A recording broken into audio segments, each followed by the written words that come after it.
Cool. So I'm going to go over the activities that we're going to do together today.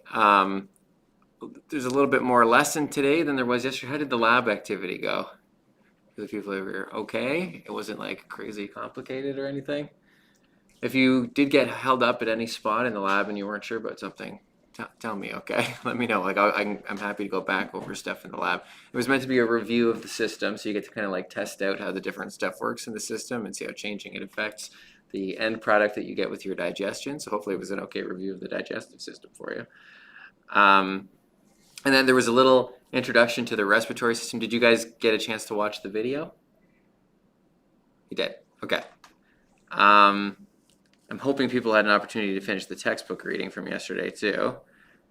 What we're going to do today then is kind of pick up where that leaves off. So that reading is like a little bit of an introduction to the structures of the respiratory system. And today we're going to talk about them in a little bit more detail. And we're going to talk about gas exchange in a little bit more detail. Hopefully you had a chance to watch that video about ATP, adenosine triphosphate, and how it is used inside of the cell in order to, as like an energy intermediate. We're going to talk about a little bit more about how that works. So what you're going to need for today's lesson is this little note package. So it's under day 12. It's U3 Part 2 Respiratory System. At some point in a few minutes, we're going to be annotating that together. So you're going to want to open it in Cami, like make a copy and open it in Cami. But before we do that, there's a little video I'm going to get you guys to watch today because we're going to talk about this idea today. And you guys are going to be reading about this idea too. So this is like a little video that talks about why when a plane depressurizes at altitude, 35,000 feet or whatever cruise altitude is for a jetliner, you're supposed to put your mask on really quickly. So you only have a couple seconds to put it on. And so then like the question is, why? If you look up in the upper atmosphere at the percentage of oxygen in the atmosphere of the total gas, it's pretty much the same. So it's about 20% oxygen here where you're breathing, and it's 20% oxygen up there.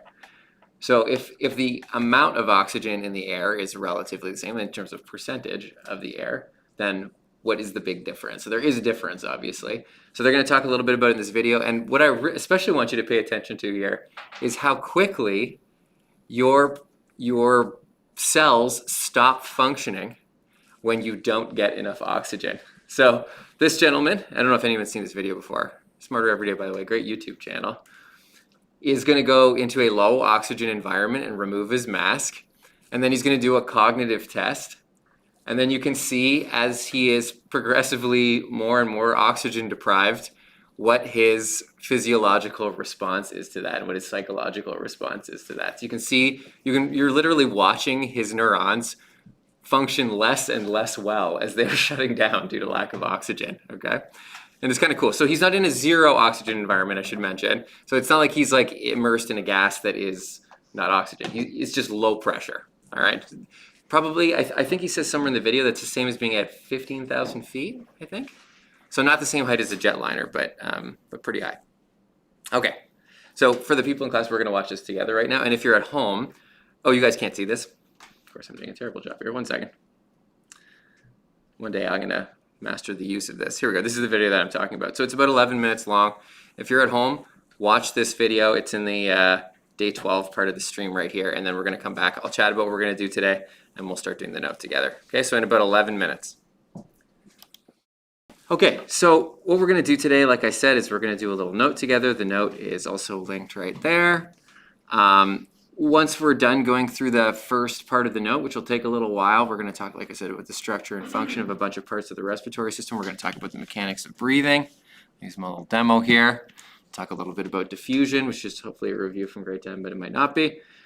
After that, I do have another video for you to watch in the first half. This is a bronchoscopy procedure where somebody is having a camera put into their respiratory system. So this is a really cool opportunity to actually see what it looks like inside a living human while they're breathing and talking and doing things. So they go through the whole system, up through the nose, pharynx, trachea, and then down, you can even see the bronchi and the bronchioles. So they go right down there. You can see the whole thing with the camera. They even show the vocal cords. They get the guy to hum a little bit so you can see them vibrating and stuff like that to see what the vocal cords look like in the larynx. So I highly recommend this video. It's an awesome video. If you're a little bit grossed out by inside stuff, I guess there's a little trigger warning there. It's a little bit, it's inside somebody's lungs, but it's cool though. Okay, and then the second block, and we'll come back and talk about this again later, but we're gonna talk about some places where this whole system can break down and go wrong. So there are lots of ways that the respiratory system can potentially go wrong. So we're going to do a little note together on some illnesses, diseases of the respiratory system. And then finally, I have a medical case study for you to watch. It's from a YouTube channel called Chubby Emu. This is my partner who's a family doctor. She loves watching this YouTube channel. It's all about like medical case studies where that like strange things come into the emergency room and like how they diagnose them, how they figure out what the problem is. And this one specifically is about somebody who, I guess on a bet or for the purposes of gaining views, decided to like put some Tide Pods in their mouth, which is a terrible idea. Anyway, and it talks a little bit about the medical repercussions of that and how they diagnosed it. And it's a really cool video. So I highly recommend this channel in general. But so that's the whole day, guys. So I'm gonna throw the note up right now.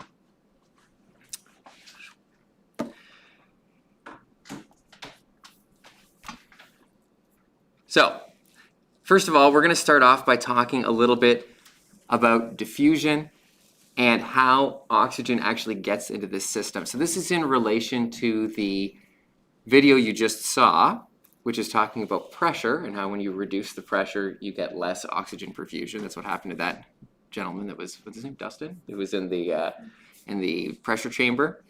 And also, this relates back to the video you watched yesterday on ATP and how you have this energy intermediate molecule in your cells, a storage of energy that is rapidly lost when you stop doing respiration.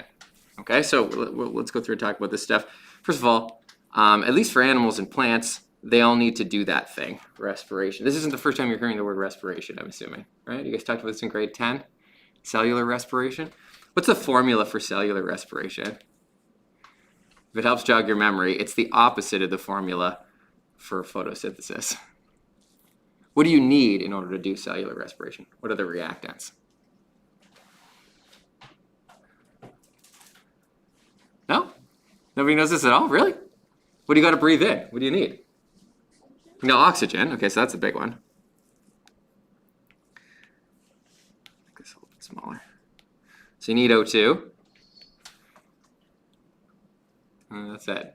Just O2 and then it's the opposite of photosynthesis. So what do you make in photosynthesis? Okay, in grade 10 you may remember this as also combustion. It's the same as combustion. Glucose. You need sugar. You need an energy molecule, right? So that would be C6H12O6. That's the standard energy molecule. That's glucose. We talked about that in the digestive system component as well, that is the base molecule for sugar. You can also oxidize fats, so triglycerides. They have a slightly different formula, but they're still hydrocarbons.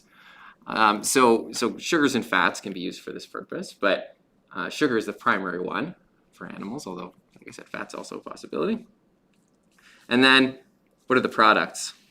Carbon dioxide. Okay, so CO2 is the big one. That's the gas. You got to get rid of that one. And water. That's right. Same. Products of combustion, right? From grade 10 chemistry, you might remember that. So that's the products of combustion. And then on the other side here, you don't always necessarily include this, but you get a little bit of energy being released. This is really the part that we want, right? We care about that one. That's the whole purpose of doing this, is you want to liberate the energy so that you can run your cells. So for humans and animals and plants and protists and fungi and bacteria and archaea, all living things, when they do this process or a version of this, so there are other types of metabolism that don't use oxygen, but most of them do. When they do this, they're all building an energy intermediate molecule called ATP. Okay? So this is a secondary energy molecule. It's not glucose. And the reason that you make ATP, there's the molecule right there, it has an adenosine in it You might remember adenosine, or sorry, not adenosine, adenine. You might remember that from DNA. It's one of the nitrogenous bases, right? Adenine and thymine pair up. So you got a nitrogenous base. There's a sugar in there, a ribose sugar. That's also the same sugar that's in RNA, ribose sugar. There's a lot of shared components here. And then the last part here are phosphate groups. This is PO4 minus, right? Do you guys remember that from grade 10 chemistry? Phosphate, it's a polyatomic ion, PO4 minus. So there's 3 phosphates attached here. This is adenosine triphosphate. The reason that your body uses this, or all cells use this, is because it's a very simple molecule to break apart and gain a small package of energy from. So the way that it gets broken apart is that it trims and reattaches the 3rd phosphate group. So every time you break that 3rd phosphate off, you get a little bit of energy, and every time you have a little bit of energy when you're making energy in the cell, you reattach that 3rd phosphate group. So it keeps alternating between ATP and ADP. ADP is adenosine diphosphate, 2 phosphates. So it goes 3 phosphates, 2 phosphates, 3 phosphates, 2 phosphates. And if you remember from that little video that you watched yesterday, you have a lot of this in every cell, okay? This is what's floating around in every cell and powering all of the different processes. You want to contract your muscles, you got to use like 10,000 ATP in a cell. You want to do whatever, and it doesn't really matter what it is. You want to move something from one side of the cell to the other. You want to take something inside the cell and transport it out. You want something outside the cell, you want to transport it in. Whatever you want to do. You want to build an RNA molecule. You want to replicate a DNA molecule. Whatever the process is that's happening in the cell, it requires energy. And to do that, you're going to have to break down some ATP. Everything inside the cell runs on ATP for all living things. So this is conserved across all different living things. And you have a certain amount of that in your cells. About 30-ish seconds worth of ATP, okay? And that's what you're seeing in the video. It's sort of like, how I like to think of it is that it's like a bucket system. So you have like your upper bucket, okay?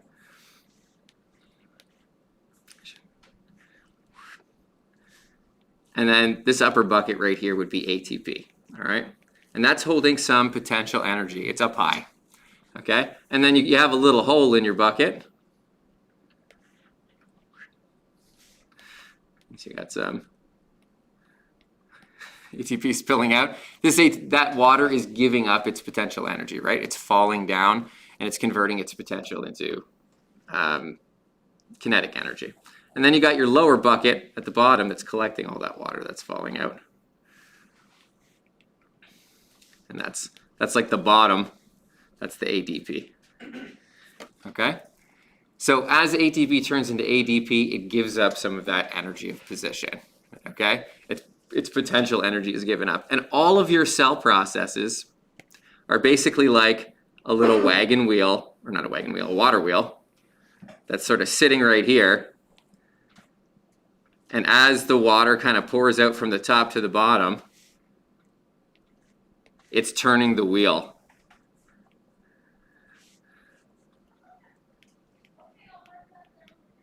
Oops. So you harness that. You're harnessing the loss of energy from ATP to ADP. And the buckets are of a certain size. If you think about it, if your cells are just doing their regular tasks, you have about 30 seconds worth of water in the top bucket. So in order for you to stay alive, what you have to constantly be doing is refilling the top bucket. Okay, you got to pump it back up. So we have a little pump that does that. Okay, it's a little pump.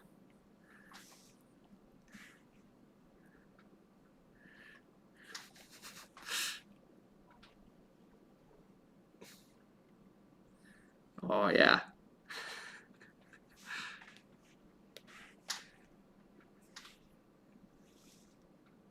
And that little pump is cellular respiration.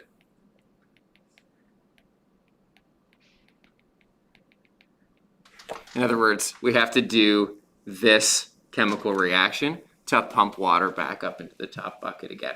We got to constantly be refilling it. And as you just saw in that video, if you stop refilling the top bucket, you run out. You run out of ATP, and then your cells stop working properly. The most sensitive cells to this are your neurons. So neurons have a fairly low amount of ATP in them, and they're very, very energy intensive. Your brain, even at rest, is using about 20% of your metabolism. So just like sitting around doing nothing, your brain is using a ton of chemical energy just to do all of its brain function. It's actually surprising. It's a crazy amount of energy that your brain requires. There's a lot of stuff going on up there. So if you stop refilling the bucket on top, you stop breathing, your brain cells are going to start feeling it first. And they're also very sensitive to all of the effects of not having enough energy. So not only do they stop transmitting their signals, but when you start getting all the weird byproducts of this, a buildup of lactate and other things that happen when you stop doing respiration, the cells are very prone to dying if you start building up those byproducts in the brain. So you usually get about 2 minutes-ish. And then that's when you, at the 2-minute mark, that's when you start getting real cell death occurring in the brain. So you don't have very long. It's actually remarkable how quick it is. So it doesn't take very long before your brain cells start dying, which is why, for example, when someone's drowning or whatever, I mean, you really do have to resuscitate them very quickly. And when you see people on TV getting like, getting the paddles or whatever, or even getting CPR, that's a perfect example. Very often, people do not regain full brain function after having CPR, depending on how long they're unconscious. Were you unconscious for 10 minutes? You probably have permanent brain damage. How much? It's hard to say.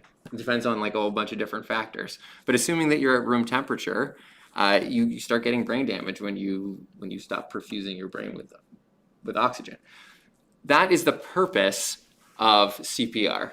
So what you're doing is you're artificially pumping the heart to try and get some oxygen perfusion to the brain. That's really all you're doing, is trying to keep the brain cells alive until somebody else can get the heart pumping again. Sometimes it's enough to restart your heart. In other words, it perfuses your brain stem enough that it can reinitiate the process that causes your heart to beat, the signals that you're getting your heart to beat. But usually people's hearts are stopping. They're stopping for a reason. And so CPR alone is not usually enough to restart somebody's heart, although it does happen. But you do want to keep their brain perfused with blood while you're trying to figure out why their heart did stop. So even in the hospital, if your heart stops, someone is going to do CPR on you. They're going to do CPR in the hospital room until they can figure out how to restart your heart, depending on what's caused your heart to stop. So sometimes they'll use the paddles. That's if you have fibrillation. We're actually going to talk about that in the circulatory system a little bit more. But if it's not fibrillation, paddles don't do anything anyway. So that's the basics here, okay? You want to maintain that ATP store in your cells because all of your cell processes use that.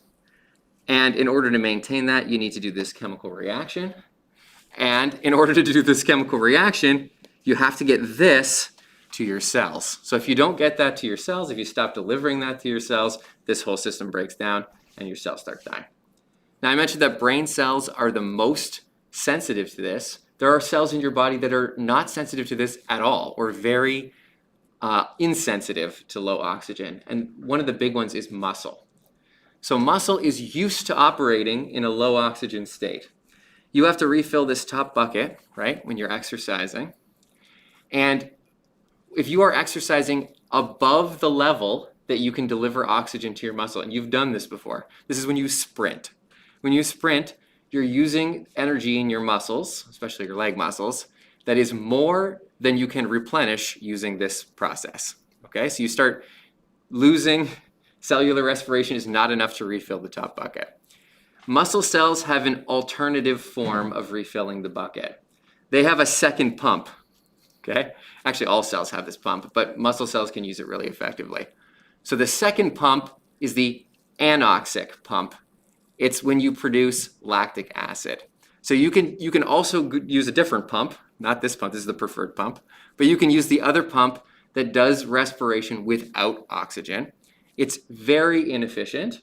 In other words, you produce way less energy for the amount of sugar that you use, and it builds up a byproduct which can potentially cause problems. It causes muscle cramping and things like that. Eventually it builds up in the cell, it changes the pH of the cell, and things stop functioning properly and get cramping and all kinds of stuff. So you've done this before probably if you've sprinted, right? You've run really fast, much faster than you can replace things with cellular respiration. You're out of breath. You feel like you can't get enough oxygen into your body, and you have to stop. You must stop exercising because you've reached the limit of what that other pump can pump.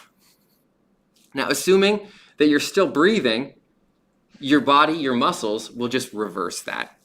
They will take that, all those byproducts, the lactic acid and everything, convert it back into sugar again, and then use cellular respiration to properly refill the top bucket. That's in healthy people normally, okay?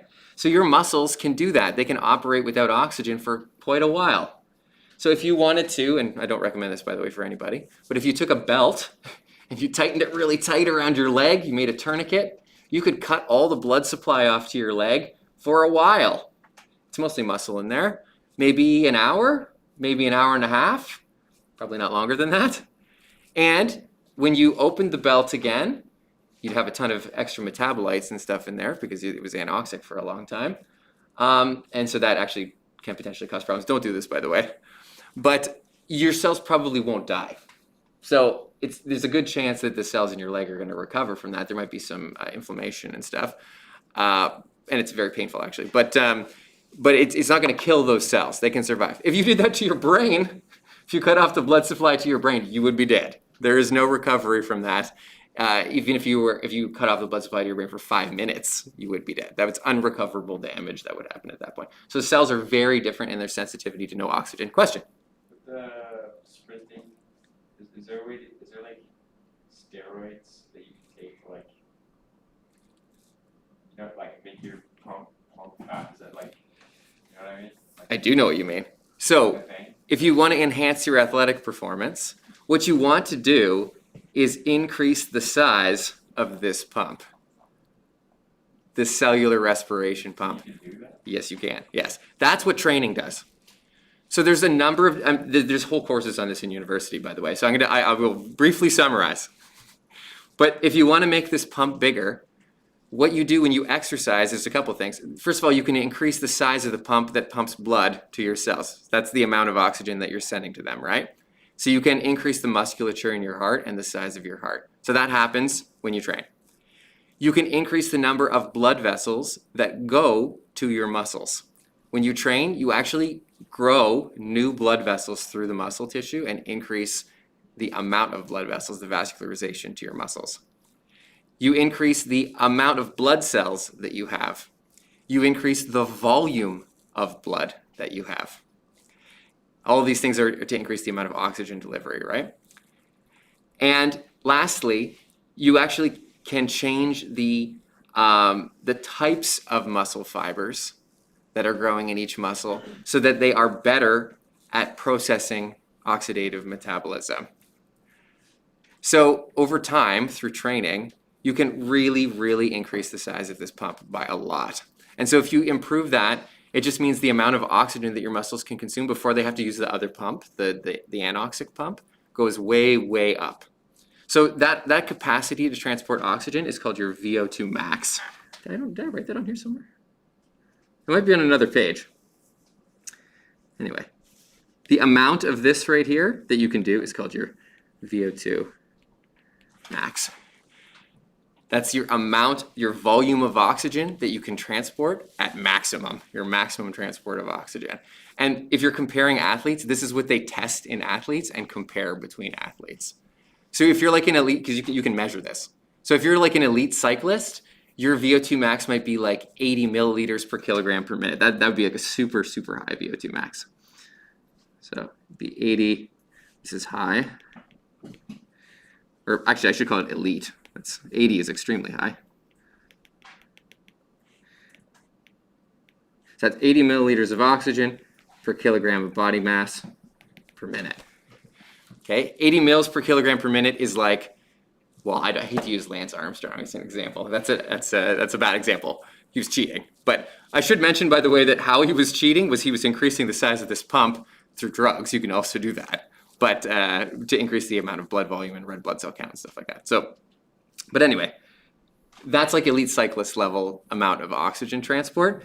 If just walking around, a regular like sedentary person probably has a Vo2 max of something like 30 or 35 or something like that.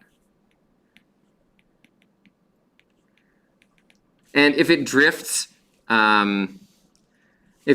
into the I can't get up the stairs level of oxygen transportation, that's like below 20.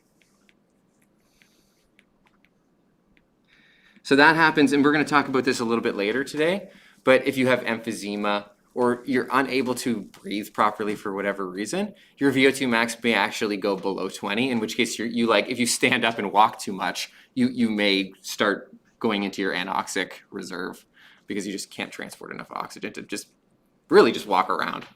So then you're getting into like a super danger zone once it goes below 20. If you look at averages, so I don't know what to call this, illness.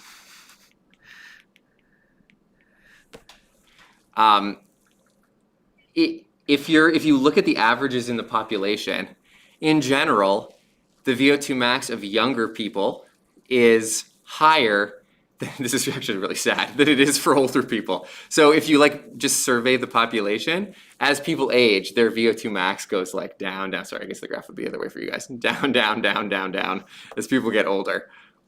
Mostly because of how sedentary people are. So you, just like you can train this, you can also detrain this. So if you do nothing, your body is very conservative. It will start packing up shop. It will decrease the musculature in your heart. It will decrease the amount of vascularization to your muscles. It will lower your blood volume. It'll basically operate at the lowest energy state that you will allow it to operate at.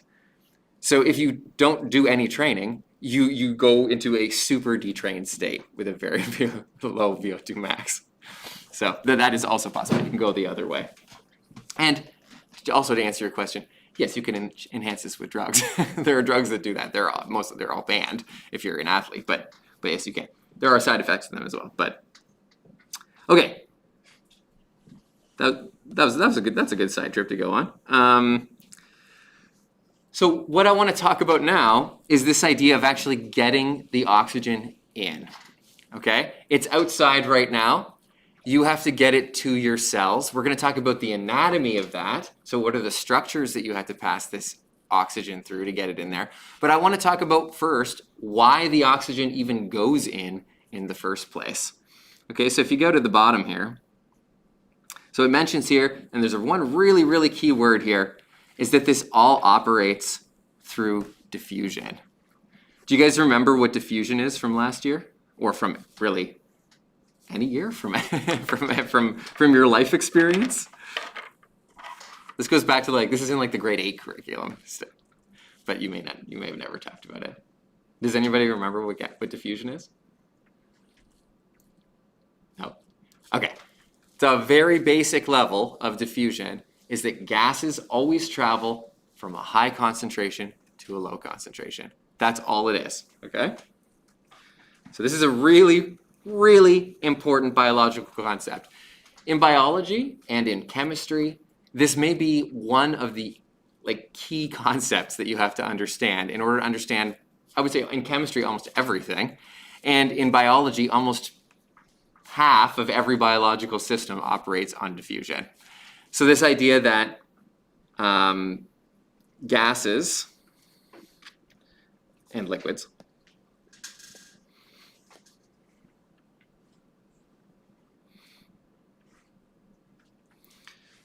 always travel from high to low concentration.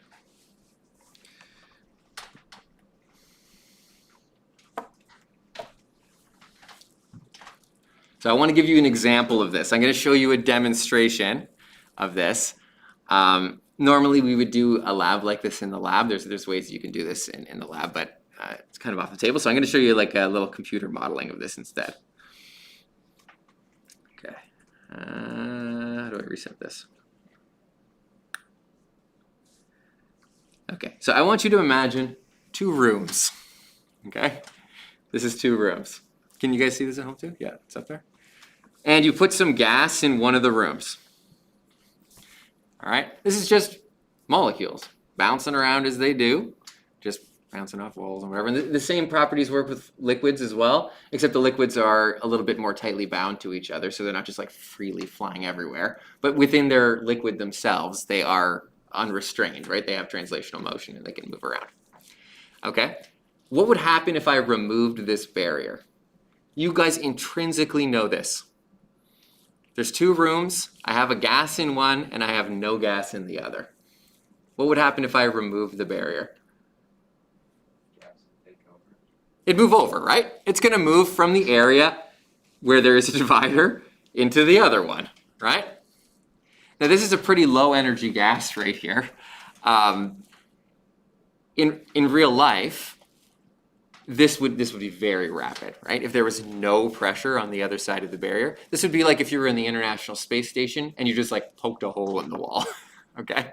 There's no gas outside the International Space Station and there's gas inside. All the gas is going to rush out of the space station, right? From high pressure to low pressure. This is diffusion, okay? You intrinsically know that this must happen. If there's stuff on one side of a barrier and there isn't stuff on the other, things are going to go from high to low, okay?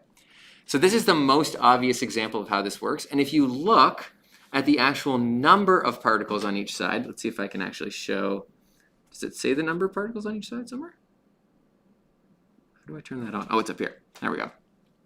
You'll notice that over time, the number becomes relatively even, okay? It's obviously not going to be exactly the same number of particles, but if you were to, this is a simplification of this, right? If we were to scale this up to 1 trillion or 1 quintillion particles, okay, like we're talking about oxygen molecules in here and nitrogen and everything, this is going to be roughly the same amount on both sides of the barrier, okay?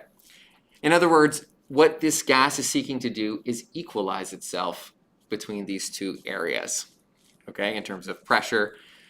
So let's reset this here. That's obvious, I think, right? That if you had this barrier and you removed it, things are going to balance between the two sides. What's not as obvious is if there is stuff on both sides, okay?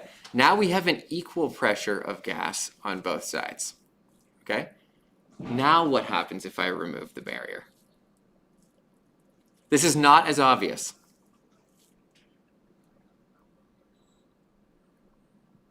What do you think? Now it's not an empty room on the other side, it's just a different gas. So it'd be like if I had oxygen on one side of the barrier and nitrogen on the other. The molecules are different, but it's the same amount on either side. So we would say the pressure is the same on both sides. Does it depend on the gas? What's that, sorry? Does it depend on the gas? It would only because the mass of the gas may be different. So the actual, in this case, it was oxygen and nitrogen. There'd be a slight difference because the masses of the particles would be different. You're right. But in general, though, what's going to happen over time? What do you think will happen? Throw a guess out. What do you think will happen if I remove this barrier? What do you think? Is this going to stay? Will everything just stay the same if I remove the barrier? What do you think? They're going to slowly mix at the line. Okay, so let's take a look. Let's try it. So if you watch the little arrows in the bottom, they're talking about the net motion of these particles, okay? And you'll notice that the net motion is away from where the particles started at first. So in other words, the red is moving into the blue area and the blue is moving into the red area. That's the net motion between the two sides. But over time, what happens? And again, there's nothing magical going on here. These particles are just bouncing around. There's no special modeling happening here other than they are just physically just bouncing, just like regular gas molecules just bounce against each other and off walls and whatever. What happens over time to the particles? No one even wants to take a shot at this? What's happened to them? They mix, right? They're balanced between the two sides over time, okay? In other words, if I reset this again, the concentration of each is going to become equal across the barrier.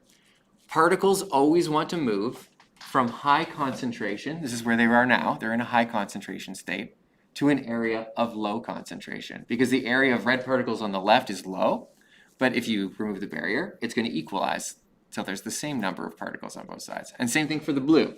There's a low concentration of blue on the right, and if you leave it over time, the concentration is going to equalize.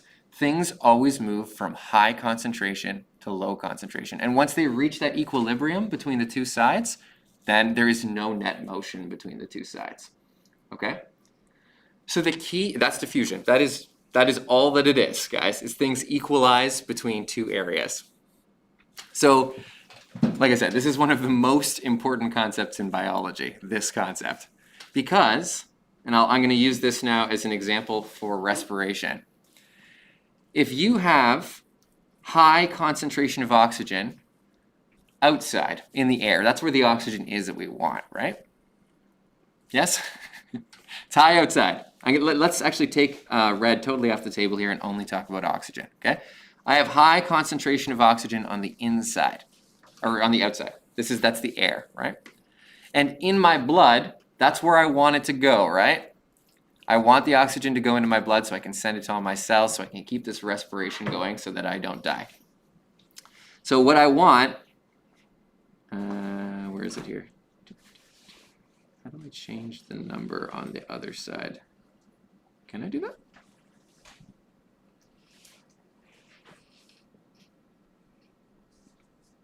No, it won't let me do that in this, so that's weird. Okay, anyway, doesn't even really matter. Here I have high concentration on one side and low concentration on the other. High in the air, low in the body. Naturally, just through diffusion, oxygen is going to go from that area of high concentration to the area of low concentration. Okay, that's the key. So the key to make sure that you keep transporting oxygen into your body is you have to make sure that the concentration on one side is always higher than the concentration on the other side. If you don't maintain that difference in concentration, oxygen is going to stop going into your blood, causing you to die, okay? So if you are always having oxygen going into your blood, okay, let's assume that the blood is on the right-hand side here, okay? Oxygen is constantly going in. That means that on the left here, the actual total amount of oxygen is going down, right? Because some is going into the blood. What do I have to do? What do you have to do right now in order to ensure that you keep sending oxygen that way into your blood? You got to breathe, right? You have to keep replenishing the oxygen that's in your lungs so that oxygen continuously moves into your blood. Okay, that's the purpose of ventilation. So that's what I'm trying to get out of this here, okay? So the idea here is that if you stop ventilating, you stop replacing the oxygen on one side, then you're going to stop getting oxygen going into your blood. And that's exactly what's happening, by the way, in that video. When you're going up to a higher altitude, what you're doing is you're actually just removing the number of molecules on this side. So if you remove the number of molecules on this side, when you take down the barrier, the actual amount of diffusion going across the barrier is much lower because there's just fewer molecules to go across the barrier. So therefore, when you're up at 35,000 feet, there's not enough going across the barrier to keep you awake and to keep perfusing your cells. Okay. Same thing, by the way, when you're climbing Everest, when you're in the last 200-300 meters of Everest, there's actually not enough oxygen up there to properly perfuse your brain. So if you stay at that altitude for too long, you get brain damage. You can't camp out at the top of Everest. And most people use supplemental oxygen. All right, so is this going to be weird now? Is this actually showing up? Okay, good.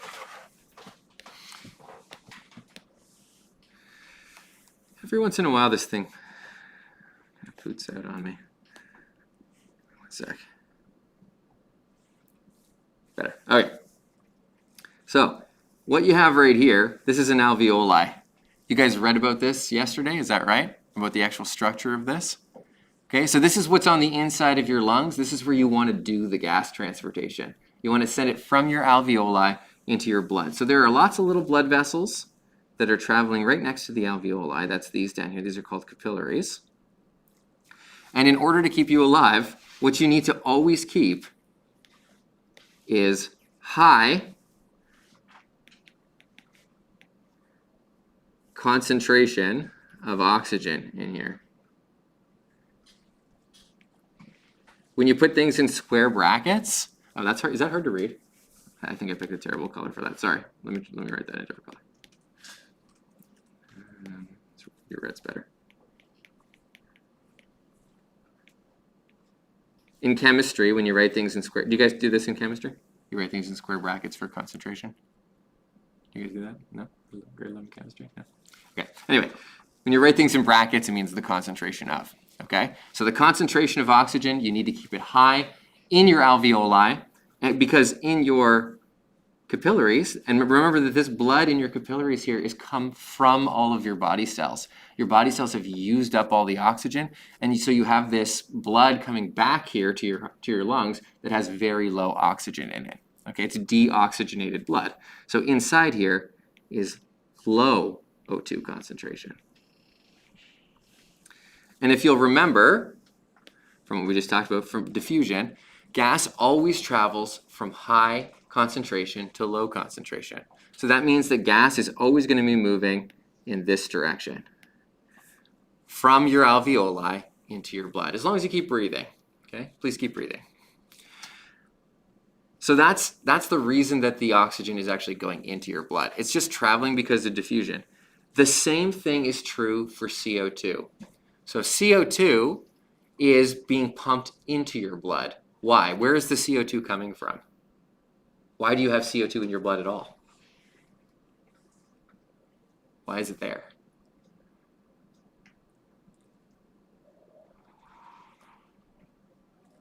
Should get some little artificial tumbleweeds I can roll down the aisle. No one wants to take a shot at this? What's the origin of the CO2?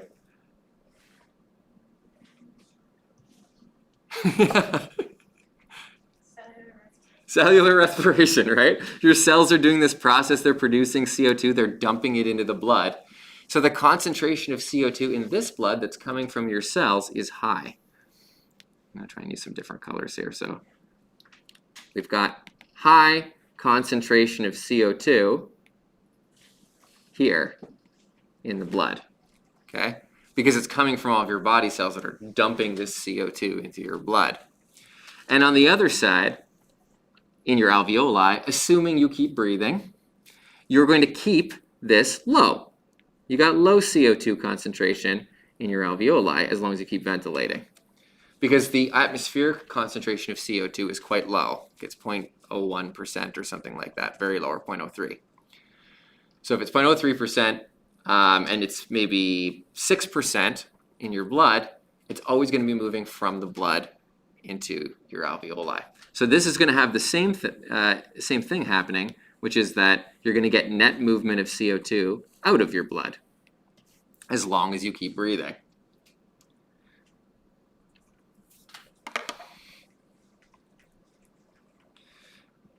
So I'm just gonna write what I've said right over here. Exactly the same thing.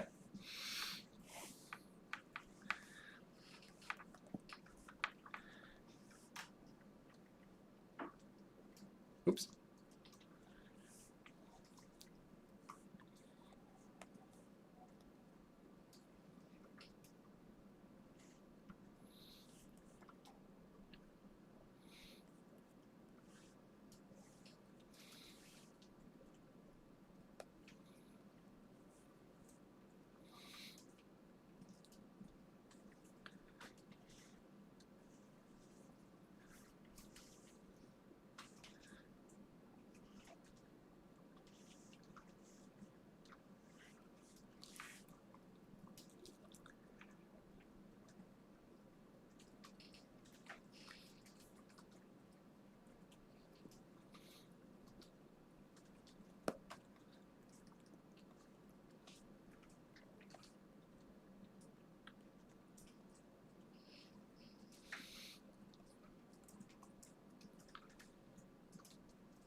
that's just a summary of what I just said.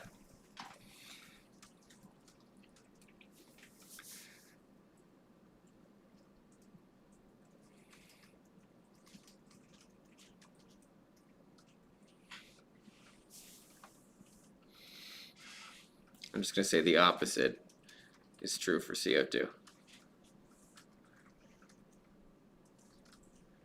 It's the exact opposite situation.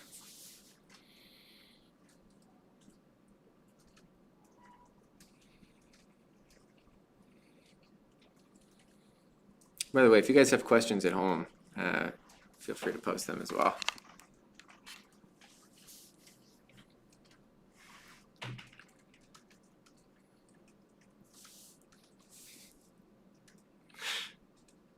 It's funny that you guys are so hesitant to say anything. I get it. I get it. In your other classes, what do you guys do? Do you guys just like operate as normal, or do you guys mostly just work on your own, or like how does it work? I have almost no contact with other people at the school. I don't even know what's happening in other places in the school. For my interaction, she just like gives us work and we just have to work through it. Like she gives us like a plan for the day. And you guys are working independently mostly. No live stream or anything like that. Interesting. Interesting. So you just kind of work as you go along, I guess. I try to switch it up a little bit. It's up to you. Do you guys like that? Would you prefer to just work on your own? I guess like live stream better, to be honest. it's up to you. I mean, we can do both.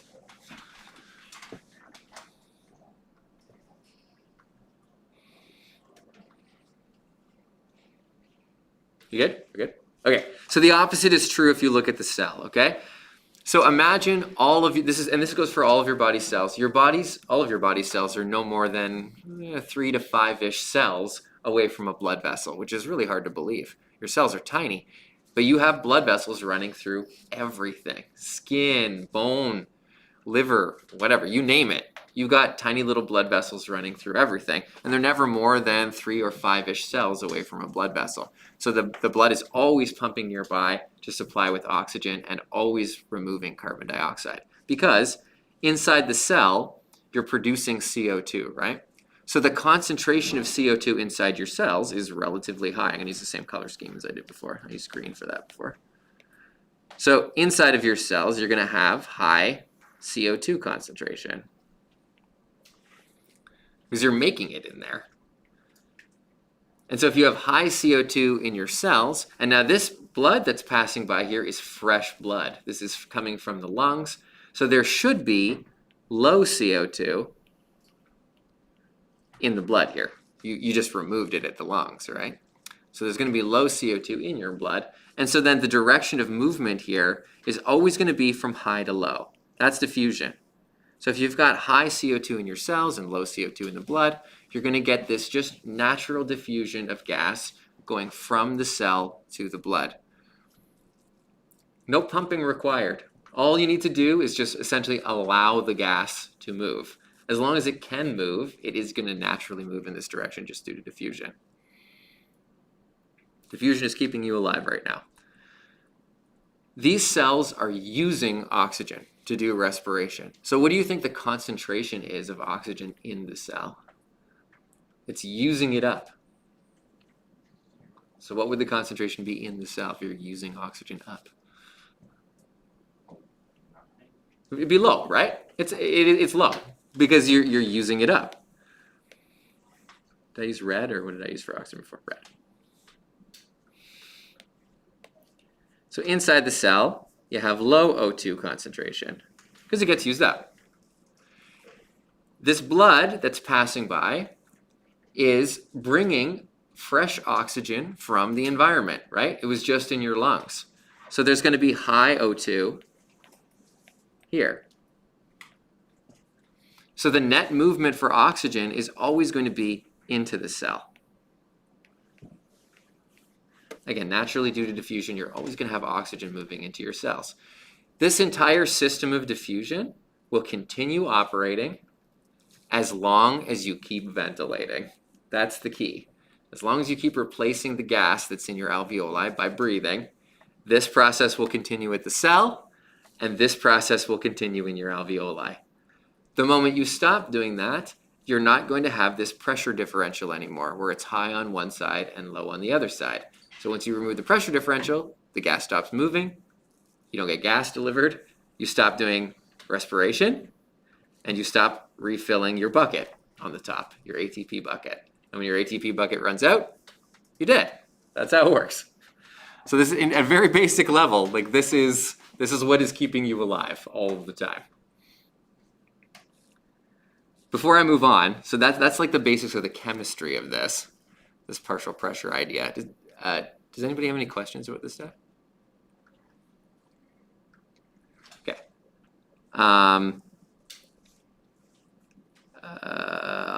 Let's see.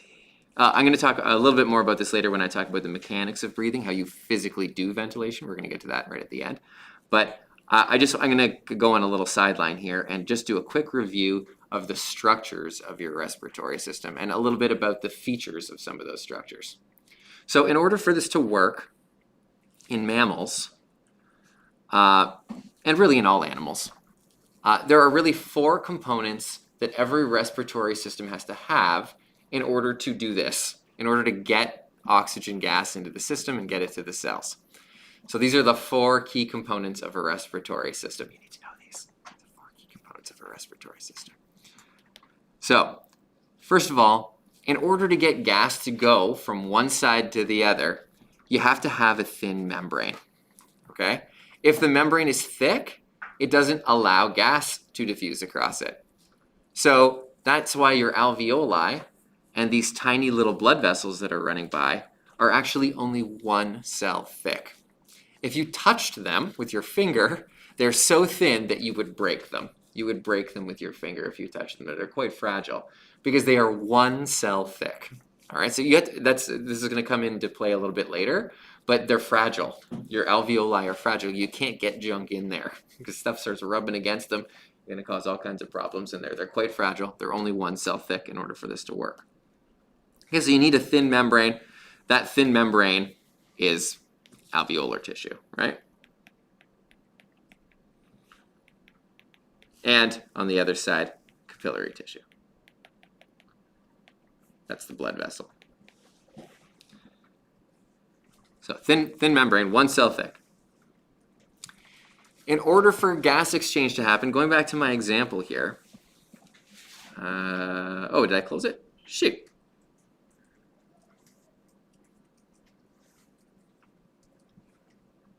Come back to Fusion.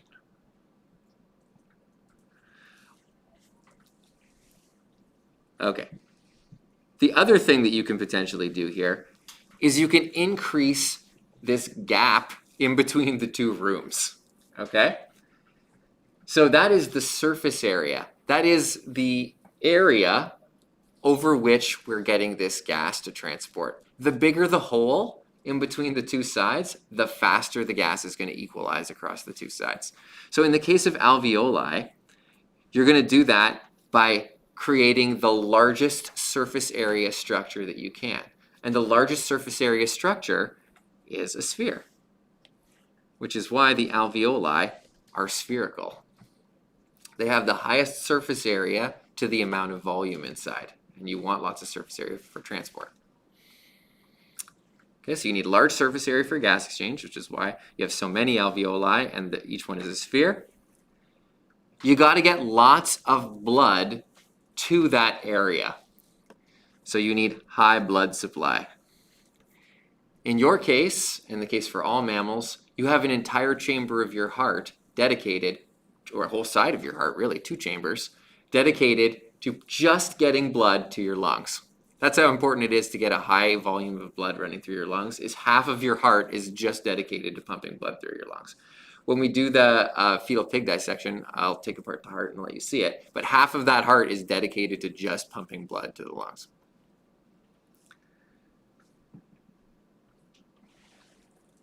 And the last component is that you have to have some way of ventilating. How do you get the new air into your alveoli? So you need a muscular system for ventilation, okay? A breathing system. We're going to talk about the structures of that in a moment. But you have that. Every animal has some structure for passing gas across that diffusion membrane, whatever it happens to be. Some animals are better at it than others. Mammals are pretty good. Insects, not so good. They kind of breathe through their skin, so it's a little harder for them.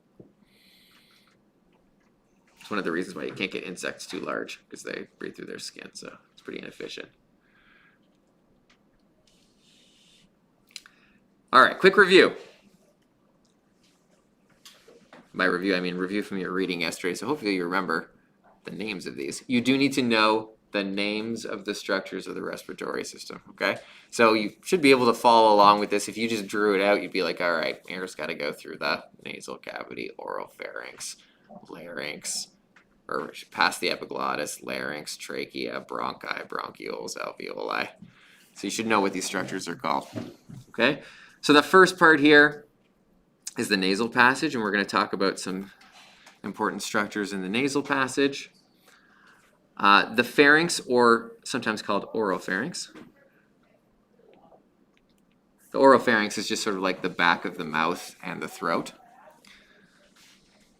That's this area right here. Then you've got a little flap. We talked about this in the digestive system part. That epiglottis covers your glottis. It covers the hole that goes into your larynx, and it prevents food from going into your breathing tube, which you don't want. Okay, so it's a little protective flap. Right below that, humans and a lot of animals have a specialized structure with some cords inside. When you watch the video afterwards of the bronchoscopy, you'll see what this looks like. It's a pretty cool structure, and this allows us to make sounds with our respiratory system. Very useful for communication, although not strictly necessary for respiration, but it is there. And below that, we've got the trachea. And you can feel, these two parts are easy to feel. So the larynx, you guys can all feel there's like a little bump right here. That's your larynx. And if you go right below that, you can feel that there's like these little bands that go around on the way down. If you run your finger down, it's like bump, bump, bump, bump, bump, bump, bump. So those are the cartilaginous ridges on your trachea, and they hold open your trachea to make sure that it's always open, an open straw. You don't want that to collapse or you won't be able to pull air through it. And then if you keep following it down, once you get to about armpit level, right about here, that's where the split happens. So that split is where the trachea becomes two bronchi on either side. And then those bronchi start splitting into smaller and smaller little bifurcations. Those are called bronchioles. Again, this is all in the video too. You can follow the camera all the way down, see what those bronchioles look like. They don't go all the way to the alveoli because the alveoli are very small. They're like the size of like a grain of sand. So you're not gonna be able to see that. You can't like poke a camera into that, but you get down pretty far. And then once you get to the ends of these branching bronchioles, you end up in these little tiny sacs. Like I said, each one is about the size of a grain of sand. And those are your alveoli. 1 cell thick. Right here. And then if you see how it interacts with the circulatory system, each is covered in blood vessels. Because that's the whole point here, right? Is to get gas from the alveoli into your blood. So you have to have blood all around it, basically, all running through the lungs. This also, by the way, makes it extremely difficult to operate on the lungs, because when you cut the lungs, you're cutting through huge masses of blood vessels. So there's obviously a blood loss problem here if you start cutting things up in the lungs. You gotta be very careful how you section off the lungs. Yes? Can you say that like someone's lung collapsed? Is it like the actual lung, or is it like the bronchioles? It is the lung collapsing. We're going to talk about this when we talk about the mechanics of breathing. But basically what a lung collapse is when there's a hole in between the lungs and the thoracic cavity. Basically if you do this. And then when you try and use your diaphragm, it doesn't do anything and the lungs actually just collapse. We'll come back to that. We'll come back to that later. So this, like I said, big part of this course is about connecting structures and what they do, structure and function, and often what the structure is and how the structure is formed is related to its function. It's the reason it looks a certain way, okay? So the nasal passage itself, it's got mucous membranes inside, and it's got little hairs growing in there. Did you guys read about this yesterday? I can't remember if this is in the chapter that you read, about the purpose of that. Oh, it's definitely in the video. Yeah, it's talked about in the video for sure. Anybody know this? It's a filter.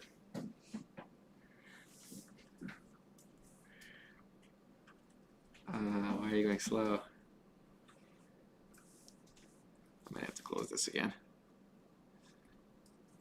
I don't think I can run this in the background.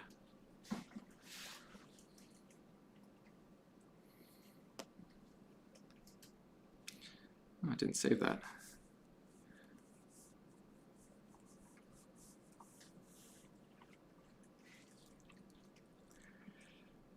So you have some sticky goo in your nose, and you have some hairs in your nose.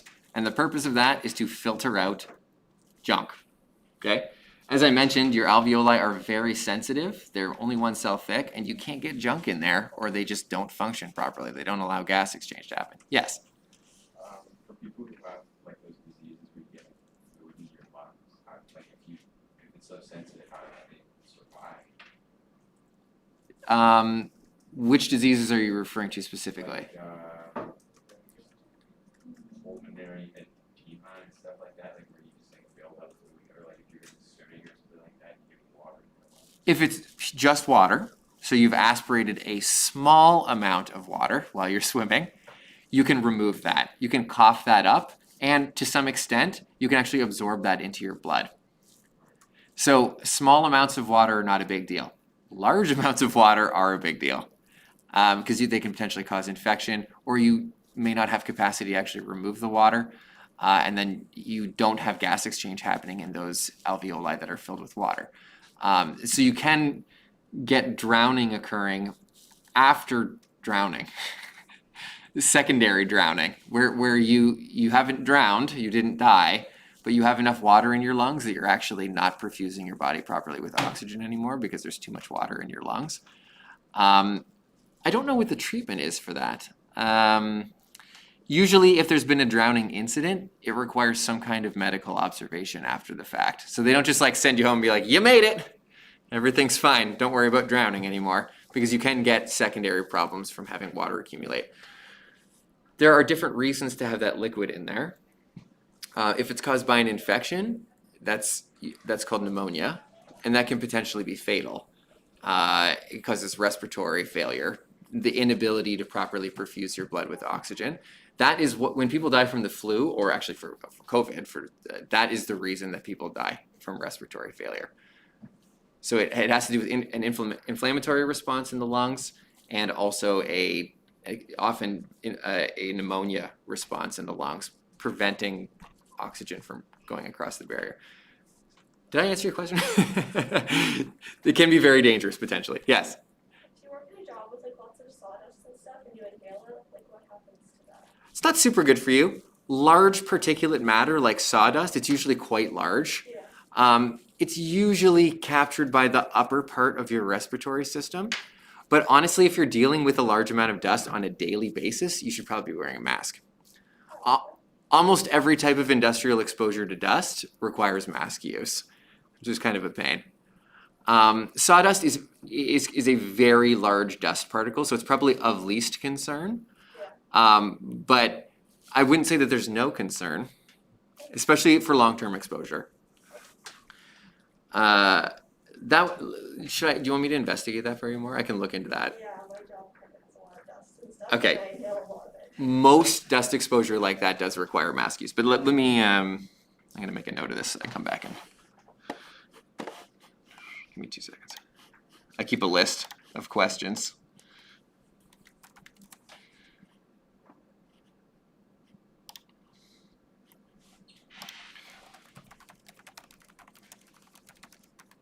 I'm sure there's probably lots of scientific literature on that.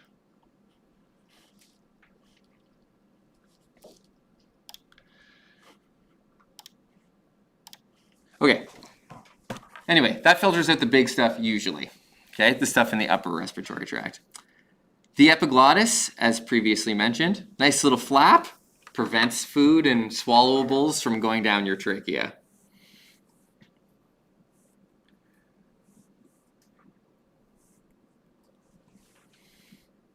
Or, well, the larynx and then trachea. It's a flap.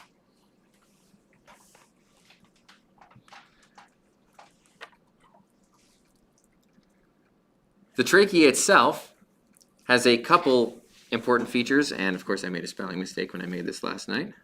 Darn. This is supposed to say cartilaginous rings, not rights. Have to fix that.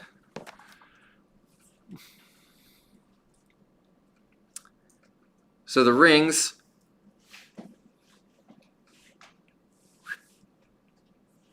looks terrible.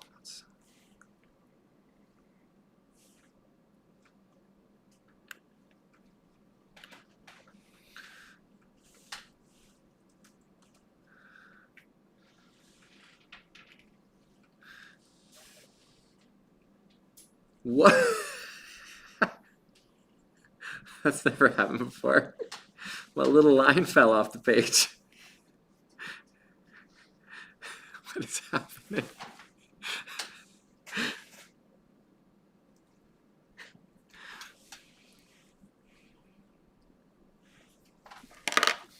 So the cartilaginous rings, they hold open the trachea. You wouldn't want it to be like your esophagus behind, which has no rings, and it just collapses whenever there's no food in it. You don't need your esophagus to be open all the time.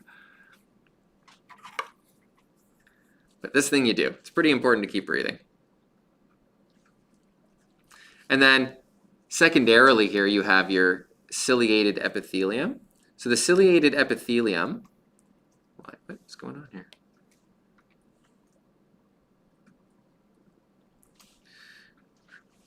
The ciliated epithelium is a series of cells.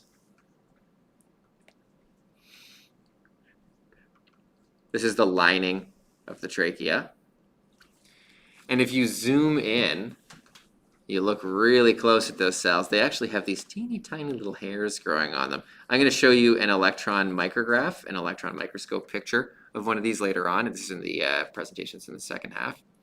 And so you can see what the hairs actually look like. But the purpose of having these little cilia is they can actually grab little particles of junk, smaller particles that make it into your trachea and your bronchi and bronchioles. So the whole thing is coated with this. And it can grab these particles and kind of slide them back up out of the system again. It pushes them back up until they get to the just above the epiglottis, and then you just swallow them. So it's like a little vacuum system that keeps your lower respiratory tract clean. You do have a system for removing junk that gets into there. Now that system's pretty easily overwhelmed, so if you're regularly inhaling a huge amount of small particulate dust, you can't remove it with this. But assuming that you're getting the normal amount that is just in air that you're breathing, it's a pretty good system, so it can remove quite a bit. So that's part of it, is the ciliated epithelium. The other thing that the ciliated epithelium does is it is also a mucous membrane. So it produces a little bit of mucus on here. And that mucus is just sticky. So when you inhale small particles, instead of them just kind of bouncing their way down through the system into your alveoli, they stick to the sides, and then they can get moved back up again by the ciliated epithelium. So it's a dual action thing. It sticks them so they don't get all the way down into the system, and then it moves them back out again. So both of these things here, they grab and remove particles.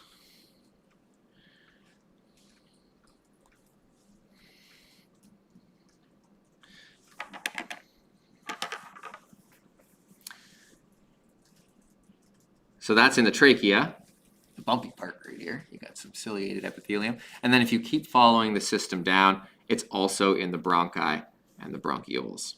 I'll draw a little arrow from this too, because this is exactly the same thing.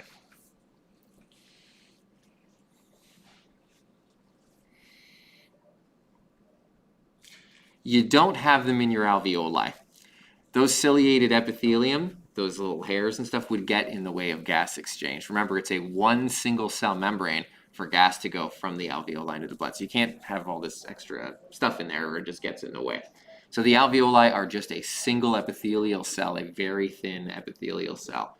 And so you don't have these mechanisms. Once stuff gets into the alveoli, just through regular gas exchange, often the particles can get knocked back up. They'll get pushed back up into the bronchioles, and then the bronchioles can transport them out. But it is possible to get stuff stuck in there into your alveoli, especially if it's sticky or has a sharp shape to it. We're going to talk about asbestos again in the second half a little bit more. But asbestos is an example of a particle that once it gets into the alveoli, it basically can't be removed. It's like getting a burdock stuck in there, and it just sticks in the alveoli permanently, which is obviously very problematic. But here the alveoli it has a bunch of structural features. Again, it's only one cell thick, so it's very thin, spherical for maximum surface area, and lots and lots of blood supply, highly vascularized. And the purpose of this is to maximize gas exchange.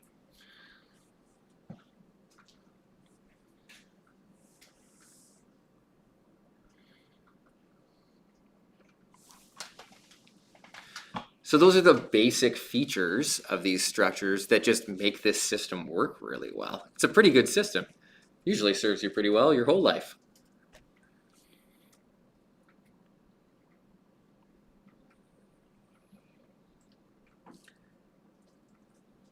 And depending on what you do, maybe you're very hard on the system.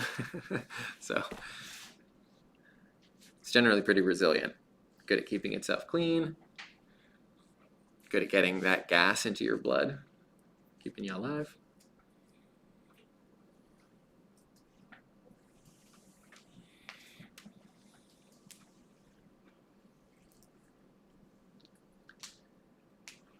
We good? Can I keep going? Okay, so those are the basic structural features, as I mentioned. I want to talk lastly here, and so this is the last thing that we're going to do this morning before you guys watch a little video. I want to talk a little bit about how we actually breathe. So how the heck does this ventilation thing work? So there are really only two muscles that are responsible for this process. You've got your diaphragm, which is a muscle that sits on the bottom of your thoracic cavity down here. So if you feel where your ribs end right here, right there, you can push on it, right underneath your ribs is your diaphragm. So your diaphragm is actually right here underneath your ribs. It's a little muscle and it's connected around to your ribs. You gotta connect muscle to bone in order for it to function properly. So that's your diaphragm right there. And above that, and this is obviously exaggerated for to make this a little bit easier to see what's going on, but there is a chamber around it, okay? There's obviously not that much space in between the chamber and your lungs. It's actually quite a tight fit. Your lungs are kind of squeezed in this empty space. But this is your thoracic cavity. Okay, so for you, it would be the top cavity of your body. In the center, your heart is also located in your thoracic cavity, in between the lungs. So actually, hold on. I have one of these somewhere. So, let me grab my guy.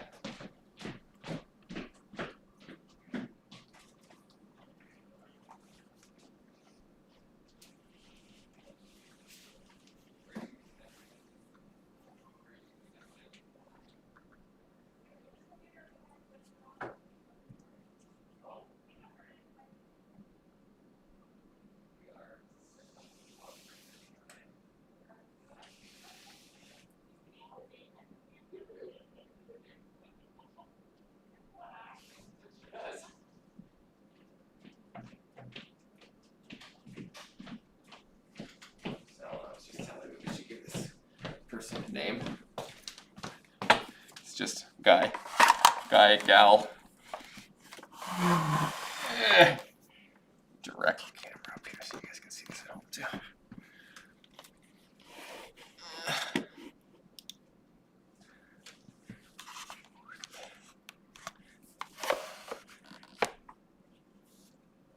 camera, but I'm not going to deal with it. Anyway, here are the lungs. You can see that they pretty much fill up that chest cavity. And then you take them off. The heart's sitting right in the middle there. Woo! Ah! We're gonna get. Hey! We're gonna get. Your heart's a lot more resilient than this. We're gonna talk about this on Monday. We're gonna get into the circulatory system. We'll talk about the heart in more detail. But this little band of muscle right underneath here, over top of your liver, is your diaphragm. Okay, and it is quite tightly packed in there.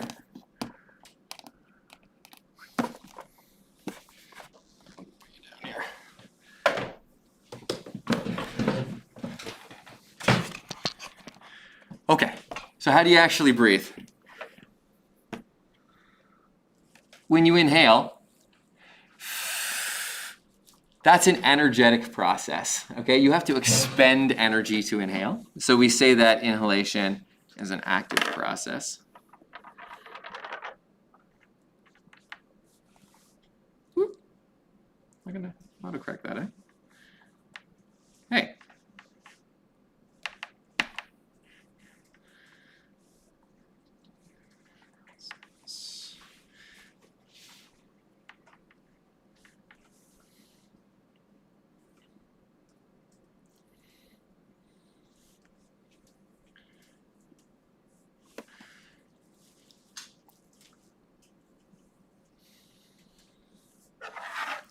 You do it about 15 times a minute.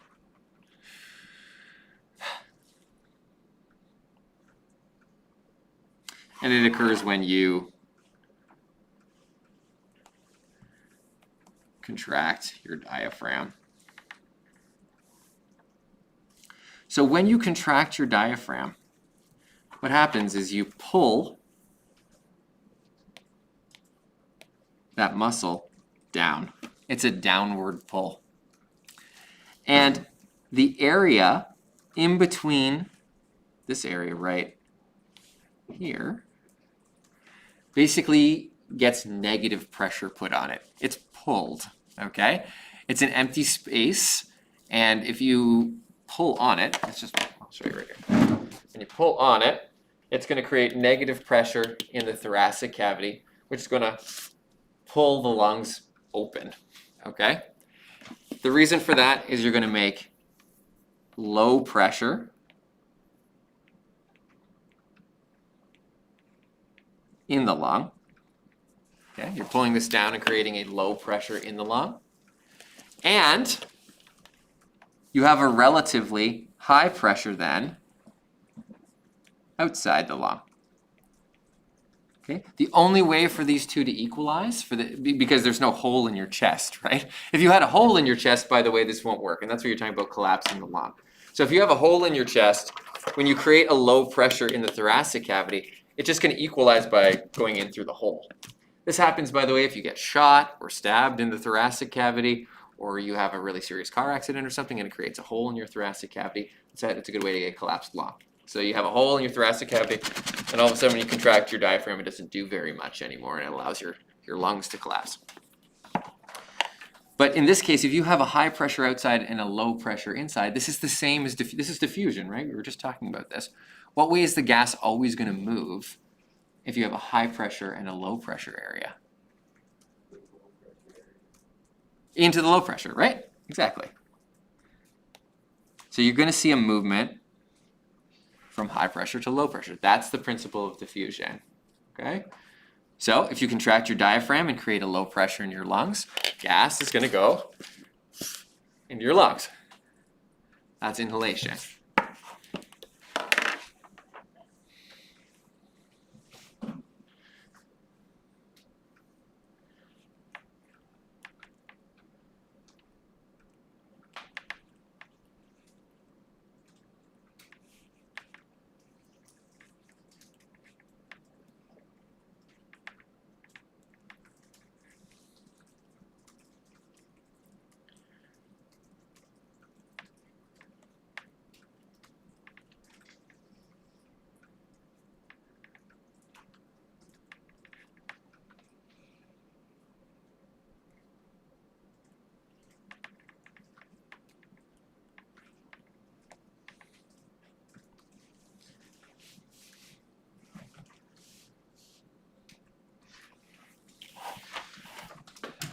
So again, provided that you have no holes in your thoracic cavity other than the one for your trachea, you're good. I should also mention that this is the reason why your stomach is not in your thoracic cavity.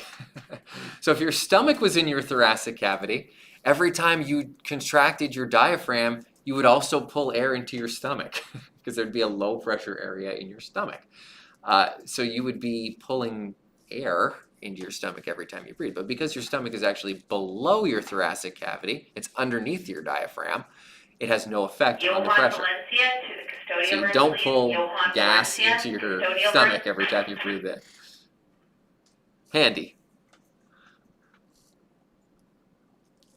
I think that would probably cause a lot of digestive problems if you were constantly pulling air into your stomach. I post all these, by the way, just so you know. Okay. So if you actually look on the home page for the course, there's a little tab at the top that says course notes. And every note that we've done together, there's a completed version of it in there. Just so you know. I always pop them in there.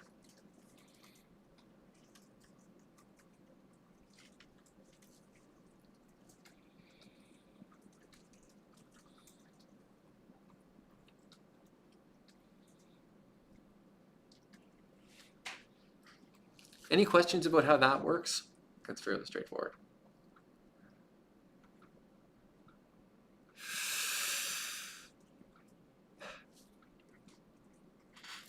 So if you take a deep breath right now,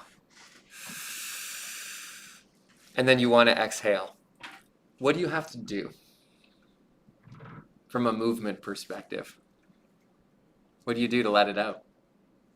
It's kind of inherent in that term, actually. Flex your abs. You have to flex your abs when you exhale. Do you do that? Try it right now. Exhale. Like, did you have to flex them? What did you have to do? You just relax, okay? So exhalation is a passive process. You could flex your abs, but I don't think that that's typically what you do. You don't have to, in other words, okay? So when you're exhaling, exhalation is generally a passive process. And the reason it's a passive process is because your lungs, just like these balloons, are actually elastic. So they're made of elastic fibers. And so if you pull air into a balloon and then you just open the balloon, naturally the elasticity of the balloon is just going to force air back out of the balloon again. Okay? So you're allowing it to occur. Passive process, no energy required.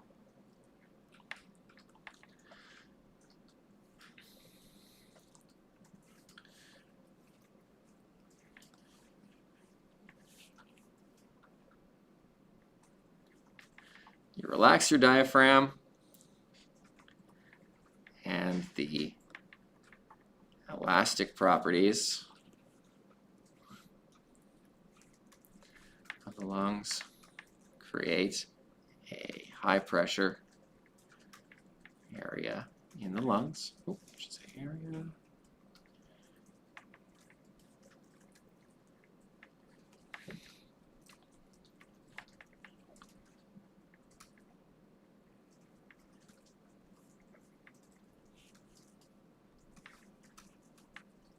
The electric properties or elastic properties? Should say elastic. What does it say? Electric. That's an autocorrect. Elastic. There we go.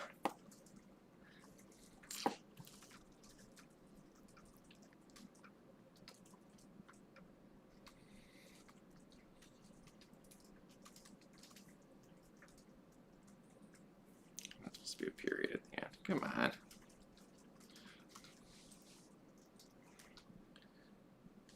So if you can imagine, this is the exact opposite of what just happened before. You've relaxed that diaphragm muscle. And so you're actually going to create now a high pressure area in here.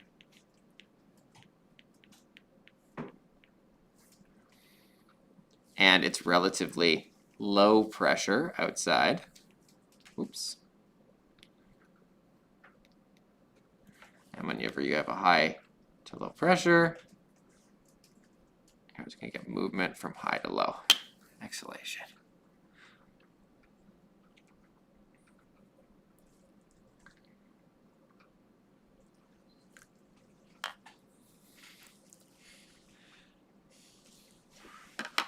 at rest, this is all you need. You pretty much don't have to exert any energy for exhalation at rest, and you have to exert a little bit of energy for inhalation at rest. However, if you start exercising, you may actually need to exhale air faster than your lungs' natural elastic properties are going to push the air out. So if you need to force air out, breathe out fast because you're running or doing exercise or whatever, you need a little bit of help getting the air out of your lungs. So in order to speed up the process,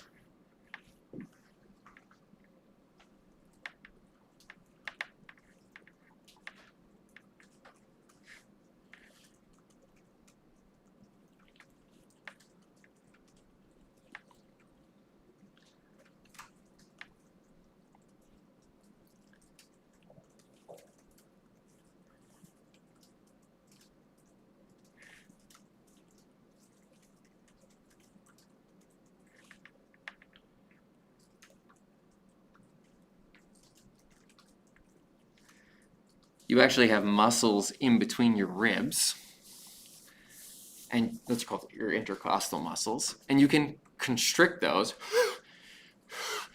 to increase the pressure on your lungs and force air faster out of your lungs. So you're right, Mason, that you do some contraction here if you want to accelerate that process, but it's usually the muscles in between your lungs that are doing that. If you're really aggressively activating your abdominal muscles, you may end up forcing something out of your digestive system or something that you don't want to. So it's usually more in the thoracic cavity.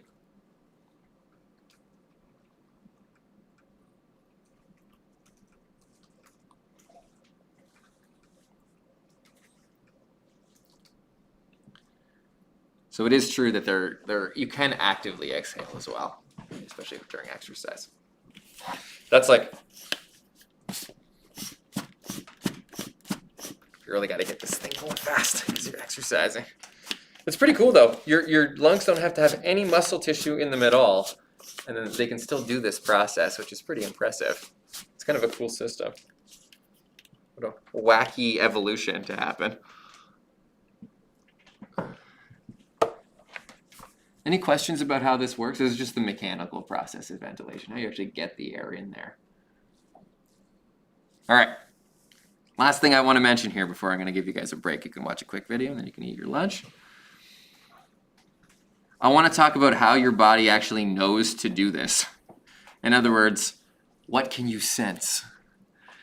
So, if you hold your breath,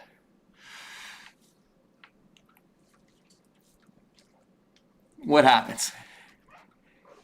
What do you feel over time? I'm sure you've held your breath before. What do you feel? What feeling do you get? Okay, you feel a little bit of that. I don't think that feeling is enough to get you to stop holding your breath, though. So you're right, you do feel that, but you can just keep holding your breath. What happens when you can't hold your breath anymore? What are you feeling? What do you feel? Dizzy, like lightheaded. Okay, you start to feel lightheaded and stuff like that. That's a change in your blood pH that's causing that when you're holding your breath. And then eventually, what must you do? It's not really a choice. Just keep doing it forever. What's that? You got to breathe. You feel the urge to breathe, right? You feel like you must breathe. That's the urge to breathe that you get when you hold your breath. It's not really one of those things that you can overwrite. You must breathe. There is an urge to breathe. That feeling comes from your monitoring of your blood pH, and really what that's monitoring is your carbon dioxide level in your blood. So your body can only detect carbon dioxide.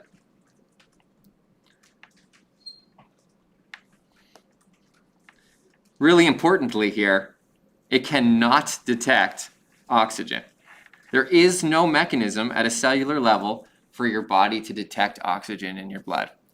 So when your oxygen starts to go down, as you saw in the video, you stop functioning properly, but you don't get an urge to breathe. And in fact, you may have noticed this in the video, that as this person was losing blood perfusion of oxygen, they weren't starting to breathe faster.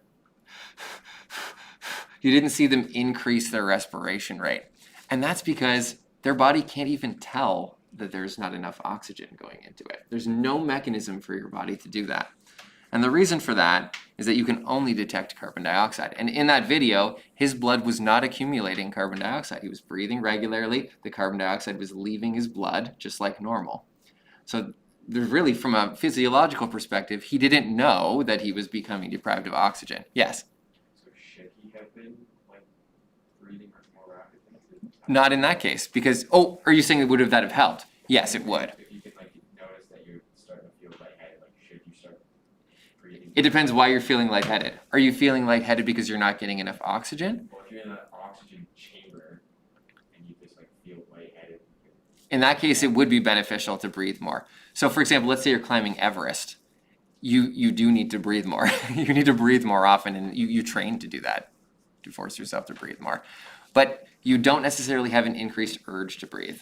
So again, the reason for that is that you can only detect the carbon dioxide. So what happens is in the blood, when you mix carbon dioxide in the blood with water, you get, what's carbonic acid? I don't want to write this formula wrong, 1 second.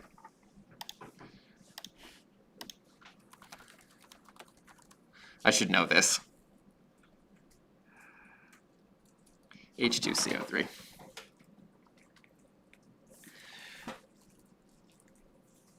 I'm gonna call upon your grade 10 chemistry knowledge here, which you may have completely lost. I don't know. What kind of compound is this? I'm asking possibly too much of you at this moment. It begins with H. It has a cation that's H and an anion that is a polyatomic ion. You would have talked about this in grade 10 and nobody remembers this is an acid, okay? So if you increase this in the blood, what happens to your pH of your blood? As you increase that in your blood, more carbon dioxide in your blood, which is water mostly, what would happen to the pH of your blood? It's becoming more acid, more acidic. What happens to your pH when it gets more acidic? Increase means less acidic, becoming more basic. It's counterintuitive. It's counterintuitive. pH goes down as things get more acidic. It's an inverse scale. So here your pH of your blood is going to go down.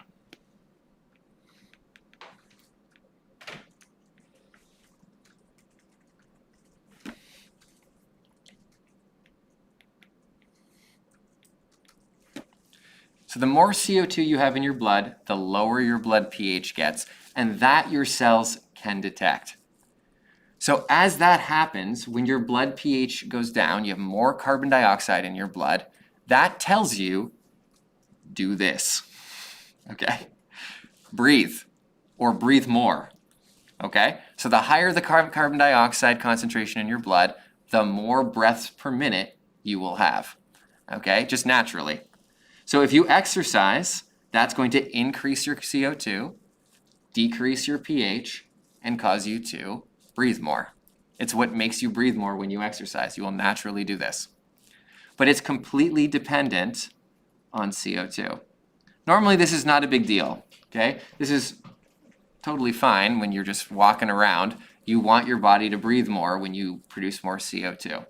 And the oxygen is going to get replenished naturally because as long as you, again, your oxygen saturation in your blood is almost always up, pretty close to 100%. As long as you're breathing, you're going to keep it at pretty close to 100% saturation. So it's the CO2 that is what is triggering your increased breath rate.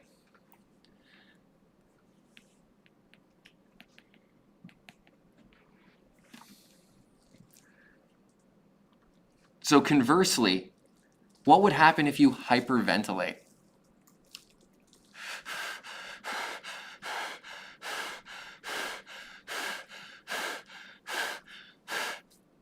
Oh, that's not a good idea. Your oxygen concentration in your blood is going to stay the same, okay? It's always 100% roughly concentration, okay? As much as you can fit in there. But what happens to your CO2 in your blood as you hyperventilate? What do you think will happen? You're going to decrease the amount of CO2 in your lungs. So what does that change in terms of your gas exchange? What's going to happen more? Oh, I'm asking you tough questions here. More CO2 is going to do what?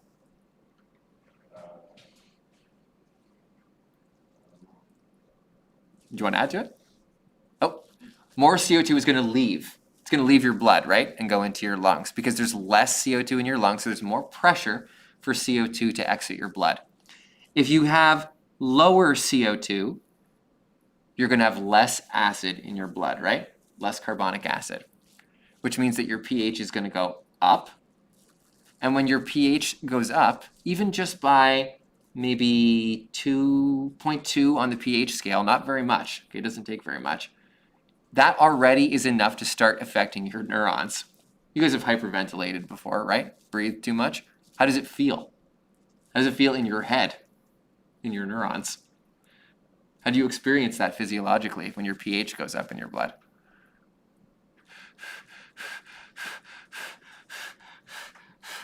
No one's done this before? You feel lightheaded.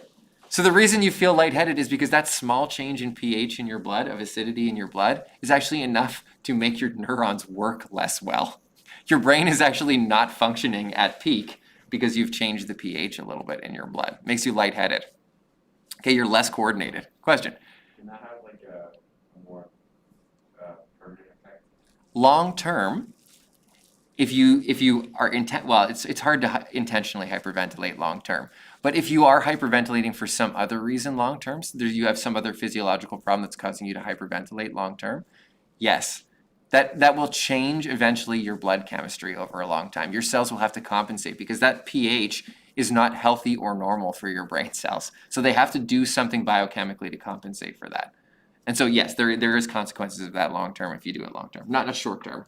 Hyperventilating for a minute, it's not going to change anything. But so the reason I bring this up is there are a couple places where, because you can't detect oxygen, it's really dangerous that CO2 is your mechanism for detecting when to breathe.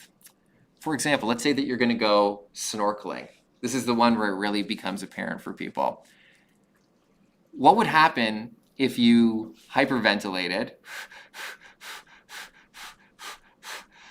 and then you held your breath? What's going to happen, first of all, to the concentration of oxygen? You're holding your breath. So what's going to happen to the concentration of oxygen in your lungs as you hold your breath over time? You're still using oxygen. It's still going into your blood. Your cells are using it. What's going to happen to the concentration of oxygen in your blood over time? You're using it up. You're underwater.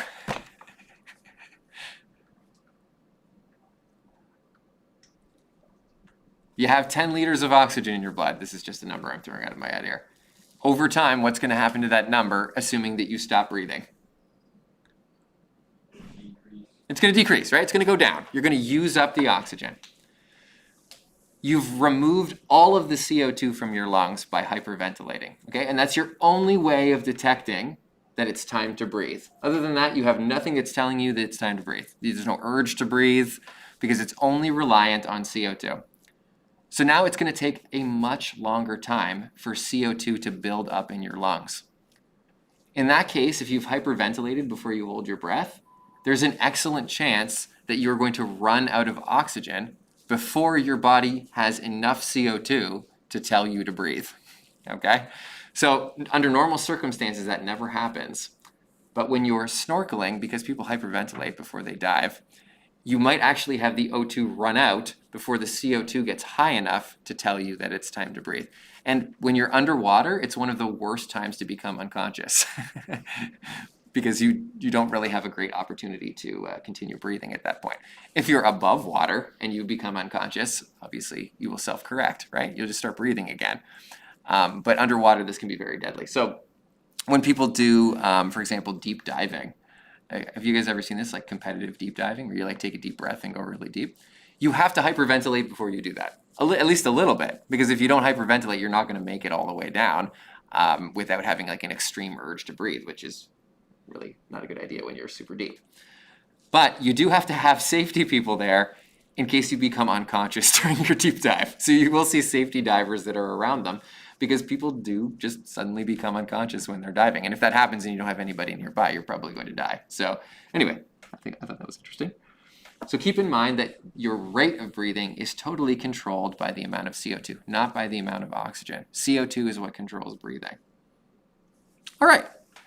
Any questions from anything that we've covered so far? We've talked about the anatomy of this, about the gas exchange part of this. Normally we would cover this over a week, and because of our compressed schedule, I apologize that we have to do this in a single day. This is like this super short version of this. Normally we would do a couple labs. This afternoon, or I should say right after this, I'm gonna get you guys to watch a quick little video before you have your lunch, or maybe right after you have your lunch, when you come back, of this bronchoscopy procedure. Again, this is just following into somebody's respiratory system so you can see all of these structures in real life and see what they look like. And then in the afternoon, I'll come back and we'll chat about this again briefly. We're going to go through and discuss some disorders of the respiratory system. So what happens when some things in this system do not work very well. And then there's a little medical case study that I'm going to get you guys to watch. So this afternoon stuff will be a little bit shorter. Hopefully I'm not going to be talking the entire time. Okay, any questions? All right, you guys can probably at home can probably take a break at this point too if you want.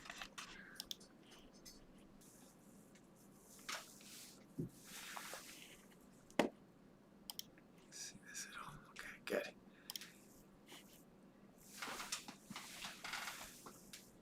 Okay, so this morning we were talking about how the respiratory system works, key structures, how ventilation works at a biochemical level, how it works at a macro level. If you haven't had a chance to watch this bronchoscopy procedure, you may not have.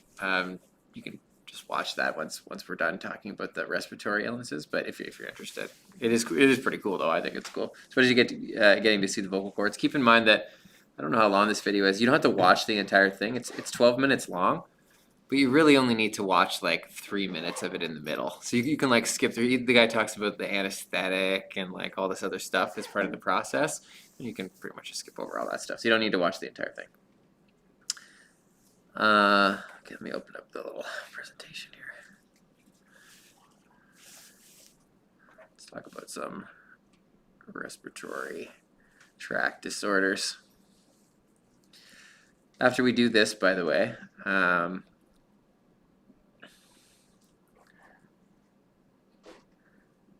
have a, like I said, a little medical case study video that's pretty cool. I recommend it. I guess you don't technically have to watch it, but it does talk a lot about the anatomy of the respiratory system, and specifically what happens when you put some Tide Pods in your mouth, which I don't recommend. But it's an interesting case study if you're wondering, like from a medical perspective, like how do you diagnose and treat issues with these systems? Like it's a pretty cool overview of like how that process works, and it's a YouTube channel that's done by a doctor that like is looking at this assessment of medical case studies. So, okay, I'll try and give you a little trigger warning here for about to come upon some gross pictures. I think there's a few in here. Okay, we mentioned this. So this idea of a baseline of what's normal for respiration. You respire about 10 to 14 times a minute, depending on your Vo2 Max and your size of your lungs and your age and your body size. There's like a bunch of different factors that play into that, and your health, obviously. Which means that in a day you're going to breathe maybe 20,000 times. You're going to inhale about 35 pounds of air. Air doesn't really have that much mass, so 35 pounds of air is quite a lot of air. It's full of junk. Like you're breathing in dust right now that's in the air. If you've ever like seen a little stream of light like come in through your window in the morning and you can see like all the little particles like suspended in the air. There's a lot, and you're breathing that in. the majority of that stuff is actually getting caught by your upper respiratory tract. But yeah, some of it makes into your lower respiratory tract, into your trachea, into your bronchi, bronchioles. And then the mucus and the ciliated membrane on there is doing a great job at removing all that junk out of there. So, but you have to consistently remove that, or otherwise you're going to run into trouble. So what we're going to talk about are a few conditions of the respiratory system, sort of when this anatomy breaks down due to various factors, okay? So we talked about the anatomy of this already. I'm not going to get too much into this again. I think I have these separated to lower and upper respiratory tract, although some of them kind of affect both. So I'm going to start by talking about emphysema. So emphysema, for each of these, by the way, what you're looking for is you don't need to write everything that's on these slides. So what you need is, in your own words, just a quick one-phrase summary of the causes, the symptoms, and the treatment for each of these, okay? So you don't need to be like scrambling to get everything off of each one of these slides. I did post a slideshow if you want to go back and take a look at it at a later time, but you absolutely don't need every word off of these things, okay? Just a really broad statement for causes, treatment, and symptoms and treatment. So first of all, what is it? Emphysema is when you get scarring of your alveoli. So various things can cause that, but this is damage to the actual alveolar tissue, that single cell membrane between the lung and the little tiny blood vessels that go in between. Obviously, if you damage it and you scar over the alveoli, they don't work anymore. So gas exchange doesn't take place anymore. And usually the structure, once it does become scarred, is no longer elastic. It's non-elastic tissue.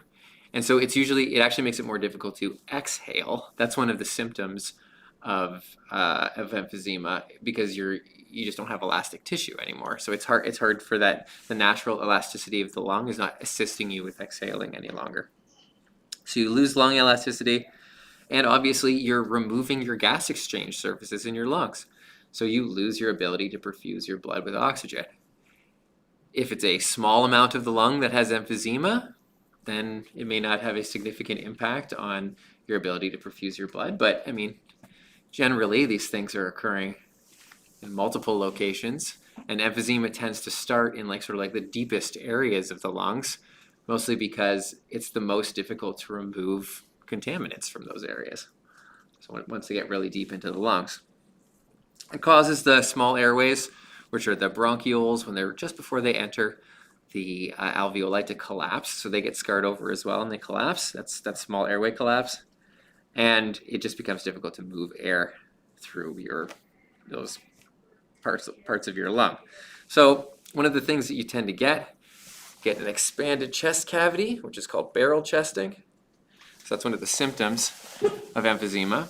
And then the other ones are probably things that you would expect. Coughing. So you get coughing, shortness of breath. You have trouble, like I said, trouble exhaling. The weakness, anxiety, confusion, heart failure is all caused by lack of blood perfusion. So you have low blood oxygen. Yeah, that makes you confused. Your brain cells are not working very well when you have low oxygen in your blood. So it causes confusion and anxiety. It causes muscle weakness because you can't get enough oxygen to your muscles. And eventually, when you have a low oxygen environment for a really long time, it starts damaging your heart muscle tissue. So it causes heart failure. Lung edema is when you are getting inflammation in the lungs and start getting fluid that is staying in the lung. And eventually, obviously, if you damage enough, you get respiratory failure. So respiratory failure is when you can no longer perfuse enough oxygen into your blood in order for you to stay alive. So respiratory failure causes death. So what is the number one cause of emphysema? You probably already know. It's smoking. By far and away, it is the most common cause of emphysema. Heads up, this entire presentation here is a anti-smoking message. Okay, you'll find that many of these lung problems are caused by smoking and can easily be prevented by not smoking.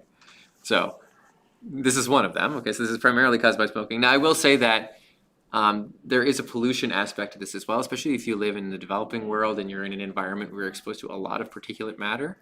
on a regular basis. So that can be, it can worsen emphysema that's caused by smoking, and it can also cause emphysema potentially. And certain types of infections are also prone to causing scarring of the lungs. So it's not exclusively from smoking, but a lot, especially in North America, a huge percentage of these cases are caused by smoking. Treatment. This one's a little tough. You can't treat the scarring. The scarring has happened. So that part of your lung is gone forever. But you can put people on supplemental oxygen.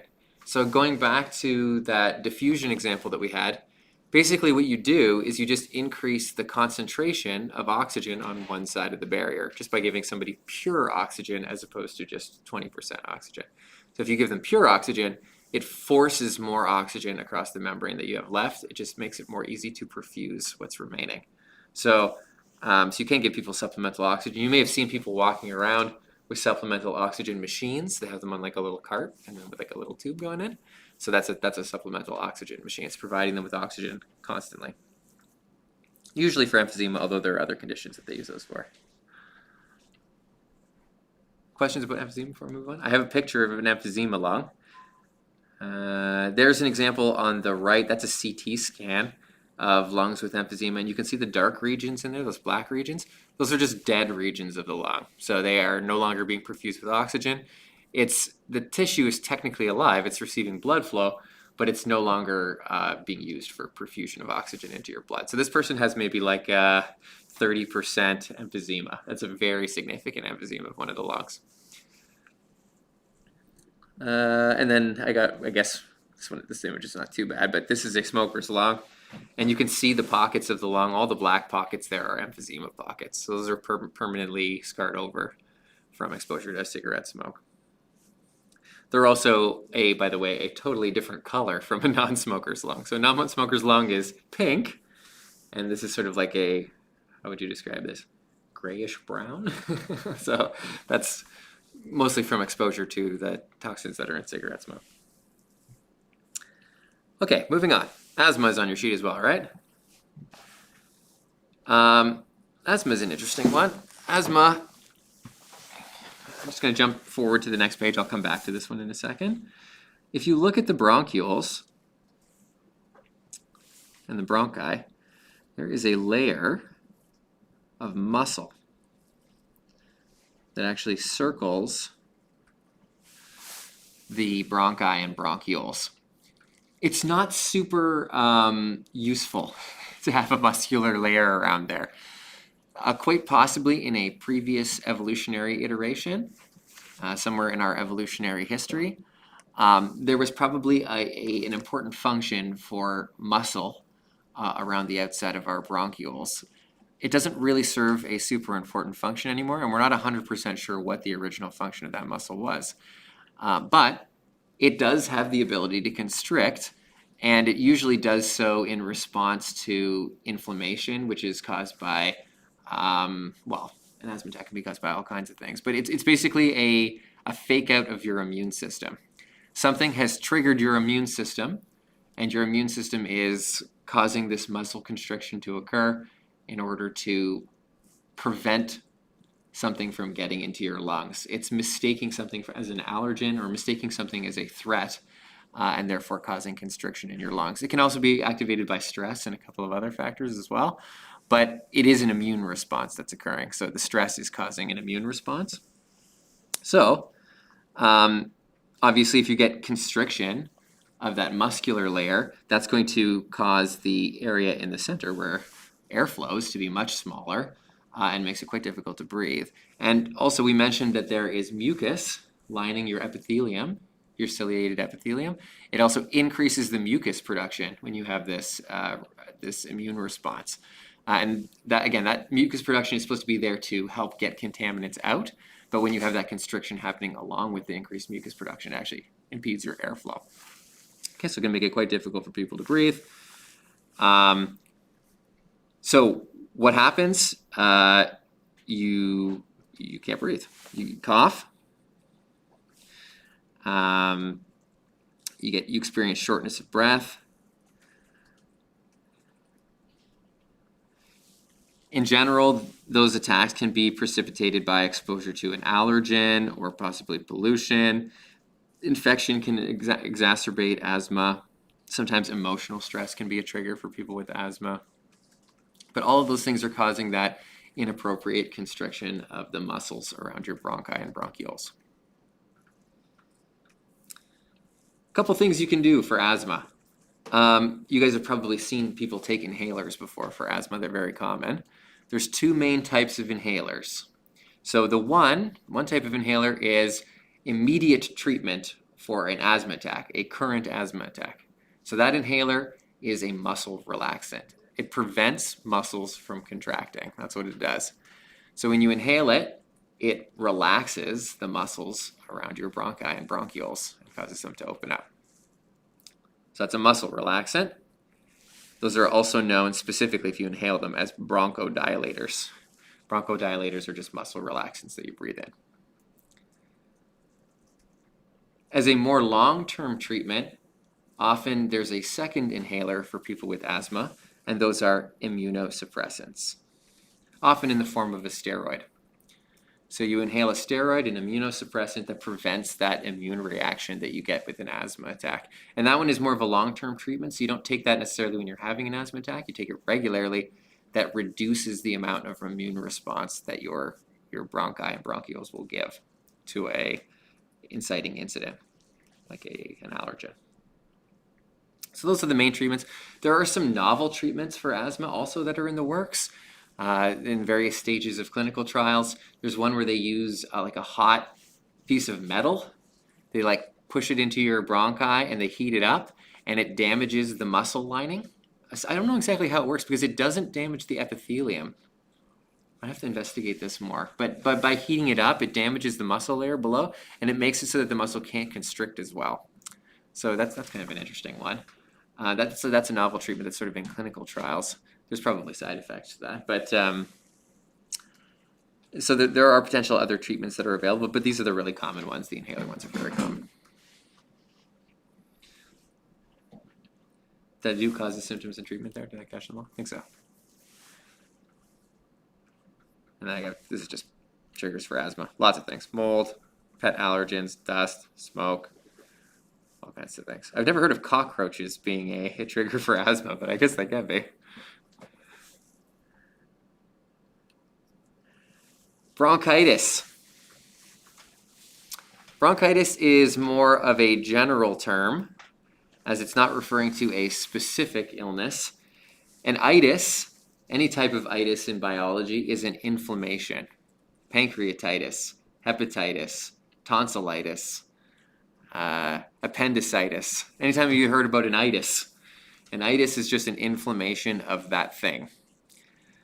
So bronchitis is an inflammation of your bronchi and your bronchioles.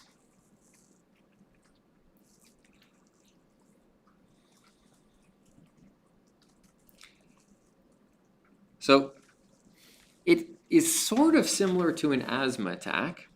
The main difference between bronchitis and an asthma attack is if you look at the cross-section of a bronchiole or bronchi, instead of getting that muscle layer, which is on the outside, to constrict, it actually has nothing to do with the muscle layer. So the muscle layer stays exactly the same, but the area that is right below the epithelial layer, that's this layer right in here, experiences swelling. It's an immune response that happens right below. The effect is really the same in that it causes constriction in the bronchiole or the bronchi and increased mucus production. Usually not to the same extent as asthma. So asthma can potentially almost completely cut off your ability to breathe, whereas bronchitis typically is not that severe, so it doesn't cause a complete blocking of the airway. So it's caused by potentially infection. So if you've got a bacterial or a viral infection in the lungs, or it could potentially be irritation from a whole host of things, smoke inhalation, chemical inhalation. It could be a burn to the inside of the lung if you've inhaled a hot gas in a fire. A number of different components here may potentially cause bronchitis. So when people say that they have bronchitis, I think they usually mean that they have a bacterial infection or viral infection causing their bronchitis, but it can potentially be caused by anything. It's just an inflammation in your bronchioles. Another pretty significant difference between this and asthma is that it usually presents with a cough with sputum. That is, you cough up stuff, a productive cough when you have bronchitis. So there's quite a bit of increased mucus production that you cough up in bronchitis. And you can detect that when you listen to somebody's chest and they're coughing, and you can hear wheezing. That is due to the small airways that they are now having to navigate.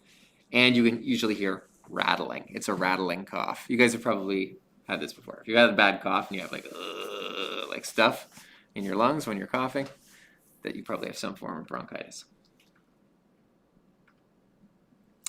Lots of things make bronchitis worse or potentially cause you to have repeated bouts of bronchitis. Smoking is a big one. You'll notice, by the way, smoking is on every single one of these slides. It makes asthma worse. It causes emphysema. It can cause bronchitis. Pollution sometimes can be an exacerbating factor for bronchitis, but it's usually infection. It's mostly caused by infections. Treatment for this? Well, if you have to treat the cause. So if it's caused by a bacterial infection, you take antibiotics. If it's caused by a viral infection, you have to wait, because there's nothing you can do for a viral infection for the most part. Most antivirals don't really do very much. You can sometimes give people steroids for bronchitis. That's what Donald Trump got. But to varying effect. So they don't always work super well for bronchitis, but they can potentially reduce the inflammatory response. So those are the main treatments. Other than that, you pretty much just have to wait.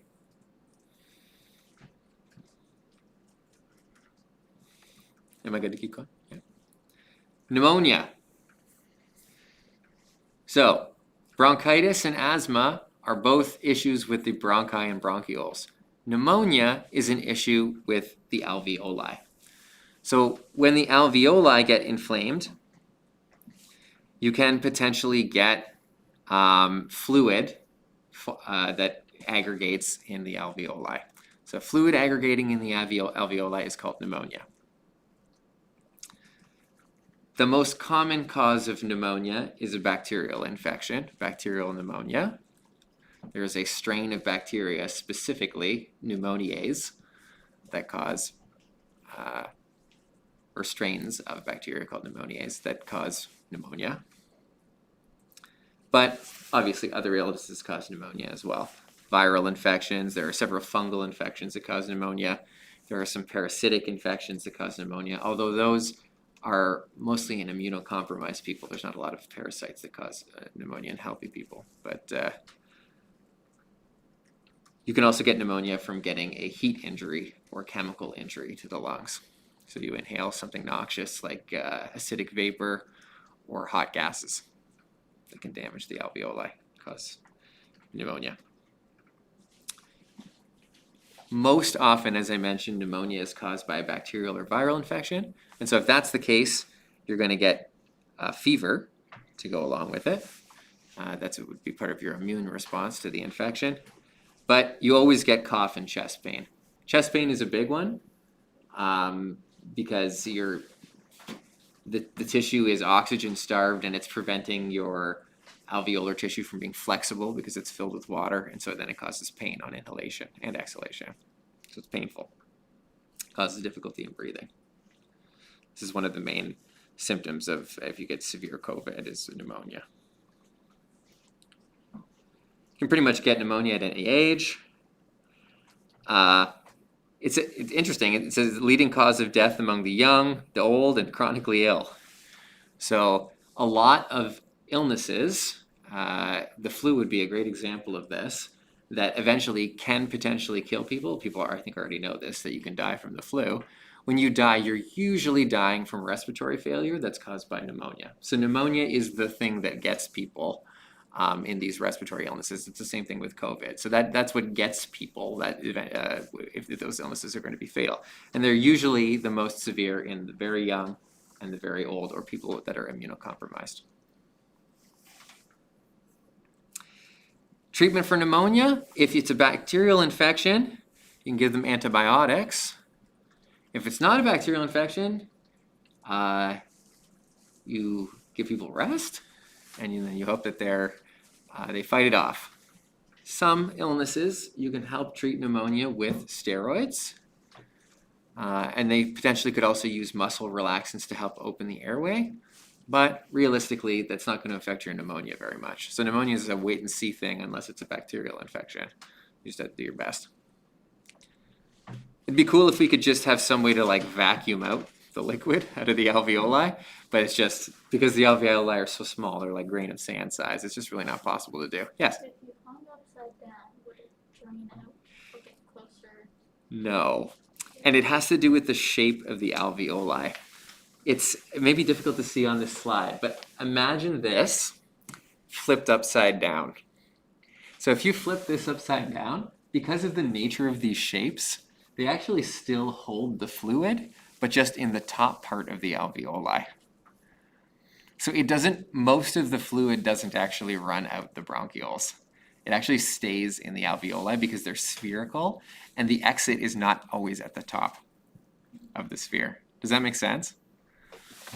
So it's not, it would be awesome. It really it feels like it would make sense that you just kind of stand someone on their head and they would all run out. But it's because of the silly shape of these things. It doesn't work that way. It's kind of like if you take a sponge and turn the sponge over, it's like the water doesn't fall out of the sponge because the holes are going in all directions. Okay. Here's an example of somebody with a chest x-ray showing pneumonia. You can actually see the fluid in their lungs. This is a good way to diagnose a case of pneumonia. Did I cover that? Causes, symptoms, treatment? Yeah? All right. Let's talk about TB, consumption.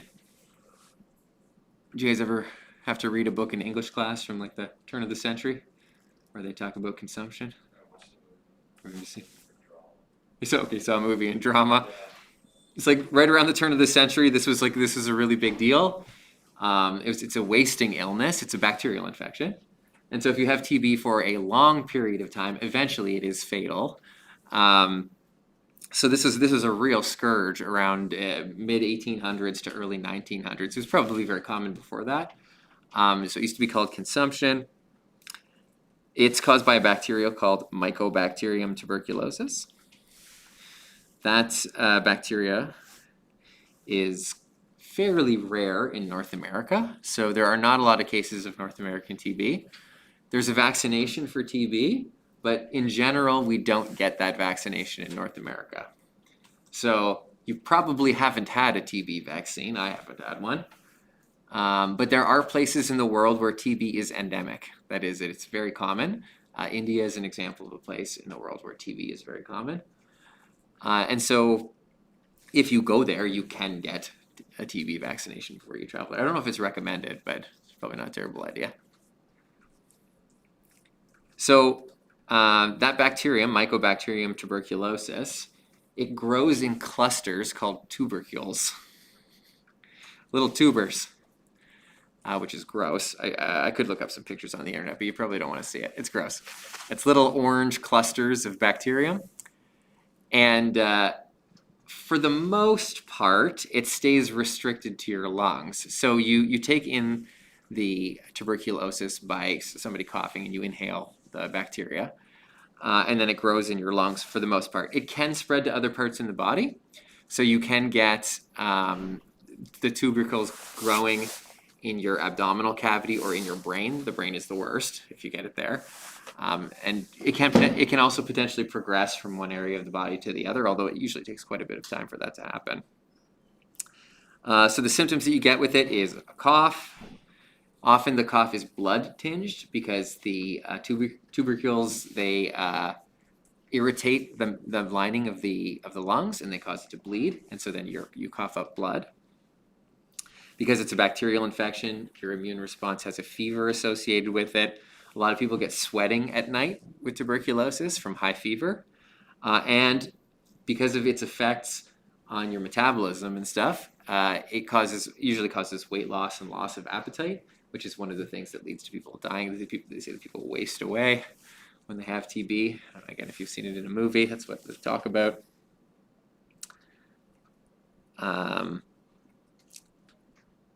Treatment. Most of the time, we can just give people antibiotics. It's a long course. I think it's a 3-month course of antibiotics if you have tuberculosis, which kind of sucks. But it does work most of the time. There are, unfortunately, a few drug-resistant strains of TB that are not treated very well with antibiotics, and there's at least one strain of TB that can't be treated with antibiotics. So hopefully you don't get that one. We don't have an effective treatment for that one. So that's all from overuse of antibiotics. That's a recent phenomenon. Did we talk about this previously? I feel like we did. Did we talk about evolution of bacteria and how we can get? Okay, we'll come back to that in the evolution unit as well. But that's the reason why drug-resistant TB exists. Anyway, so mostly you can treat with antibiotics. So pretty effective. Here's some cool little public awareness campaign signs from the turn of the century. It was a real big deal in North America around the turn of the century. Lots and lots of people died from TB. What's the next one on your sheet? Is it asbestos? Asbestosis? That's it. That's it? We did them all? Oh no, yeah, it's asbestos. Asbestos, okay. So I have this as lung cancer on here. I should mention that asbestosis, which is what's on your sheet, leads to lung cancer. I probably should have just done it as lung cancer, so I got a little bit mixed up when I made the sheet here. Not all lung cancers are caused by asbestos, obviously, but asbestosis eventually leads to lung cancer. So these are very closely linked together. So I'm going to talk about lung cancer first, and then I'll talk a little bit about asbestos and asbestosis. So lung cancer is a malignancy, a group of cells. You guys talk about this in grade 10 biology, about cancer? It's in the curriculum. Yes, briefly, just briefly. That's fine. It's a group of improperly replicating cells that are staying in mitosis for whatever reason, usually due to damage to their DNA. Okay, lung cancer especially tends to be a very aggressive form of cancer. It grows very quickly, typically. It metastasizes very quickly to other places in the body, and it's extremely difficult to treat. Mostly because to surgically remove the tumors in the lungs is extremely, extremely difficult to do because of how vascularized the lungs are, because of how many blood vessels there are. So you can't it's not simple to just cut a tumor out of the lungs because you just end up having blood squirting out everywhere. It's a hugely vascularized organ, the lungs. So you can sometimes remove full lobes of the lung. Those are the places that you would remove it. So it is possible to do surgery on lung cancer. It's just extremely difficult and often ineffective. You guys probably already know this, but smoking causes the vast majority of lung cancers. So about 50%. There's a smaller percent that's caused by radon. An even smaller percent, at least in North America, that's caused by asbestos. I would say that's almost non-existent in North America to have asbestos exposure now, but it still happens. And then there are some viral illnesses that also can precipitate lung cancer. But typically smoking forms the bulk of these. Radon is one of those weird ones. It's a noble gas. You guys know this, right? And the reason why we have exposure to radon is it seeps into your house. It comes out of the earth.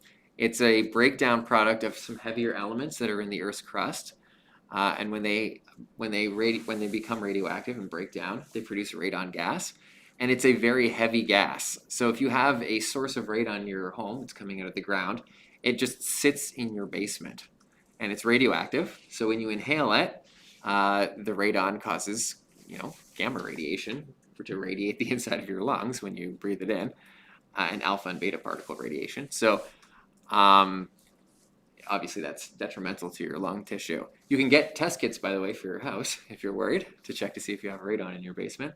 If you do, there are systems you can get installed in your house to remove the radon from your basement. They call it radon abrogation systems, and they actually pump the gas that's at the bottom level of your floor in your basement out of your house.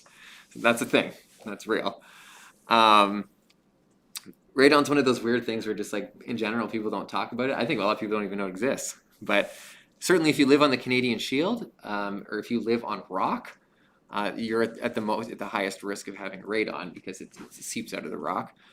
Granite is the worst for this. And also, if you have granite countertops, you should be aware that your granite countertops can leach radon into your house. So some of the heavier elements in your granite countertops can radiologically degrade and produce radon, and then it just seeps into your house, which is weird. Again, not something that you would think of when you get granite countertops.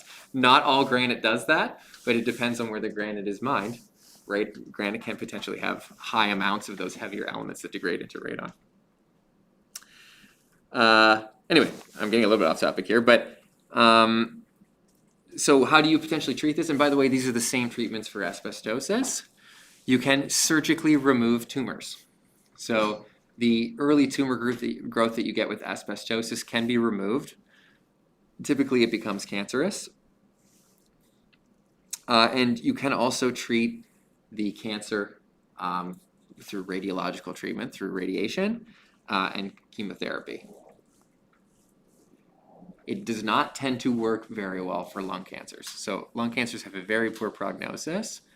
If you look at the stats in Canada and North American stats, you'll see that the #1 killer in terms of cancers is lung cancer, even though it is not the most common cancer. So the most common cancer in women is breast cancer, and the most common cancer in men is prostate cancer by a lot. It's a lot more common than lung cancer is. But because lung cancer is so much more difficult to treat, it is by far and away the most deadly cancer to have. It's pretty much as deadly as all of the other cancers combined together. So lung cancer is crazy. It really causes a lot of problems. And again, it's mostly related to smoking. We would have to invest far less money into cancer research if people stopped smoking. It would be very helpful. Just as a heads up. Anyway,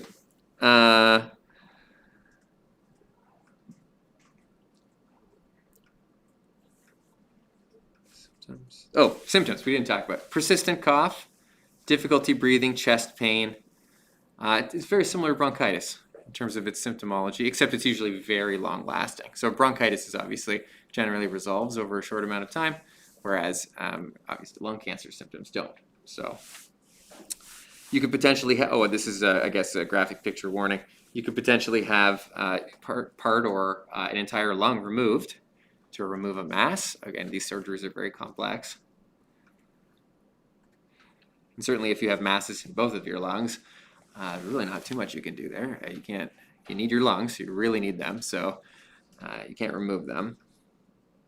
I didn't talk about the causes of asbestosis, so I better mention that. I'm gonna jump ahead here a touch. Oh, there's some, there's the smoker's lung there on the right. You can see the tumor formation in that one actually. So the little bulby patches in the bottom there are actually, that's actually tumor growth. Both of these lungs, by the way, are taken from people of relatively the same age. Okay, so there's a huge difference in what your lung tissue looks like if you're a smoker. It really does a number on your lungs. There's also very significant emphysema in the lung on the right. You can probably see that. So there's some areas in there that aren't perfusing oxygen any longer. Anyway, really quickly, I wanted to talk about. This is the one thing I wanted to show you guys from this. Ciliated epithelium. You guys remember we talked about this idea of the little hairs on the cells? There's one right there. Look at them. They're cool. It looks like a little. That almost looks like something cartoon. But that's an epithelial cell from the lining of the respiratory system, and those are the cilia that are on top of it. So they're in these little patches, and they can grab particles and kind of in a wave-like motion, like pass them along from cell to cell along the respiratory tract, which is really cool. Right, I was gonna talk about asbestos, right? So asbestos particles, I'm gonna jump to the end here. Most of this other stuff is, you don't need to know for this course.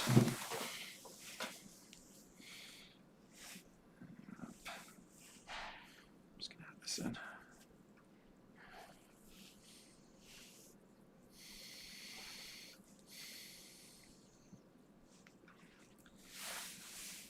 So asbestos is a mineral, and the reason it's so dangerous is because the shape of the mineral is like a spiky mass of crystals. They're very small. They're only a couple nanometers long, so they're very, very tiny crystals, and they have these tiny little crystal spines on them, like this. So when you inhale asbestos particles, this gets wedged in to the lining of your bronchi, bronchioles, or if you're really unlucky, way down into your alveoli, because they're very small particles, so they tend to make it quite deep. And once they wedge themselves in there, they're kind of like a burr. You know, if you ever got a burr on your pants or something like that when you like walk in the forest, they're very sticky and you cannot remove them. So they tend to, they keep poking the epithelial cells below them, and eventually those cells underneath start to experience this weird scarring growth where they'll attempt to grow over top of the offending particle. And then eventually, because they are continuously in contact with this sharp particle that is causing inflammation in the same area again and again and again and again, eventually you start getting this abnormal cell growth that happens underneath, which eventually becomes a tumor, and that's what leads to lung cancer. So it's a huge pain, huge pain. How much time do I have here? I'm actually going to post a really cool little documentary. I hope I can find it. It's from like the 1950s. It's like a sales documentary explaining all the benefits of asbestos. We used to use asbestos for all kinds of things. This school was packed full of asbestos. We actually only had the asbestos removed from the science wing here 3 years ago. So that's how recently the school was packed full of asbestos. Luckily, it was packed up in the ceiling. As long as you don't disturb it, it's not really a big deal. But obviously, we have it removed in the long term here because you don't want it to get airborne inside of the school. So we've had all the asbestos removed, just so you guys know. The school doesn't have any asbestos in it anymore. All Waterloo Region schools have had their asbestos removed. So the only asbestos that we have left is the floor. So these panels in the floor here are made with asbestos. This is not small particulate asbestos. So because they're glued together with a resin, these particles don't become airborne from the floor, even when they wear. So even when they wear, they come off in big chunks. There's been a lot of testing that we've done on this stuff. So the floors aren't dangerous. We are planning on removing these, I think, but they're so common in schools, asbestos flooring. So it costs like millions and millions of dollars. So it's not super high priority because they're not considered to be a health problem. But we do have a little bit of asbestos left over. And the reason why it's used in everything, by the way, is because it's fireproof. So it's a mineral, it does not burn.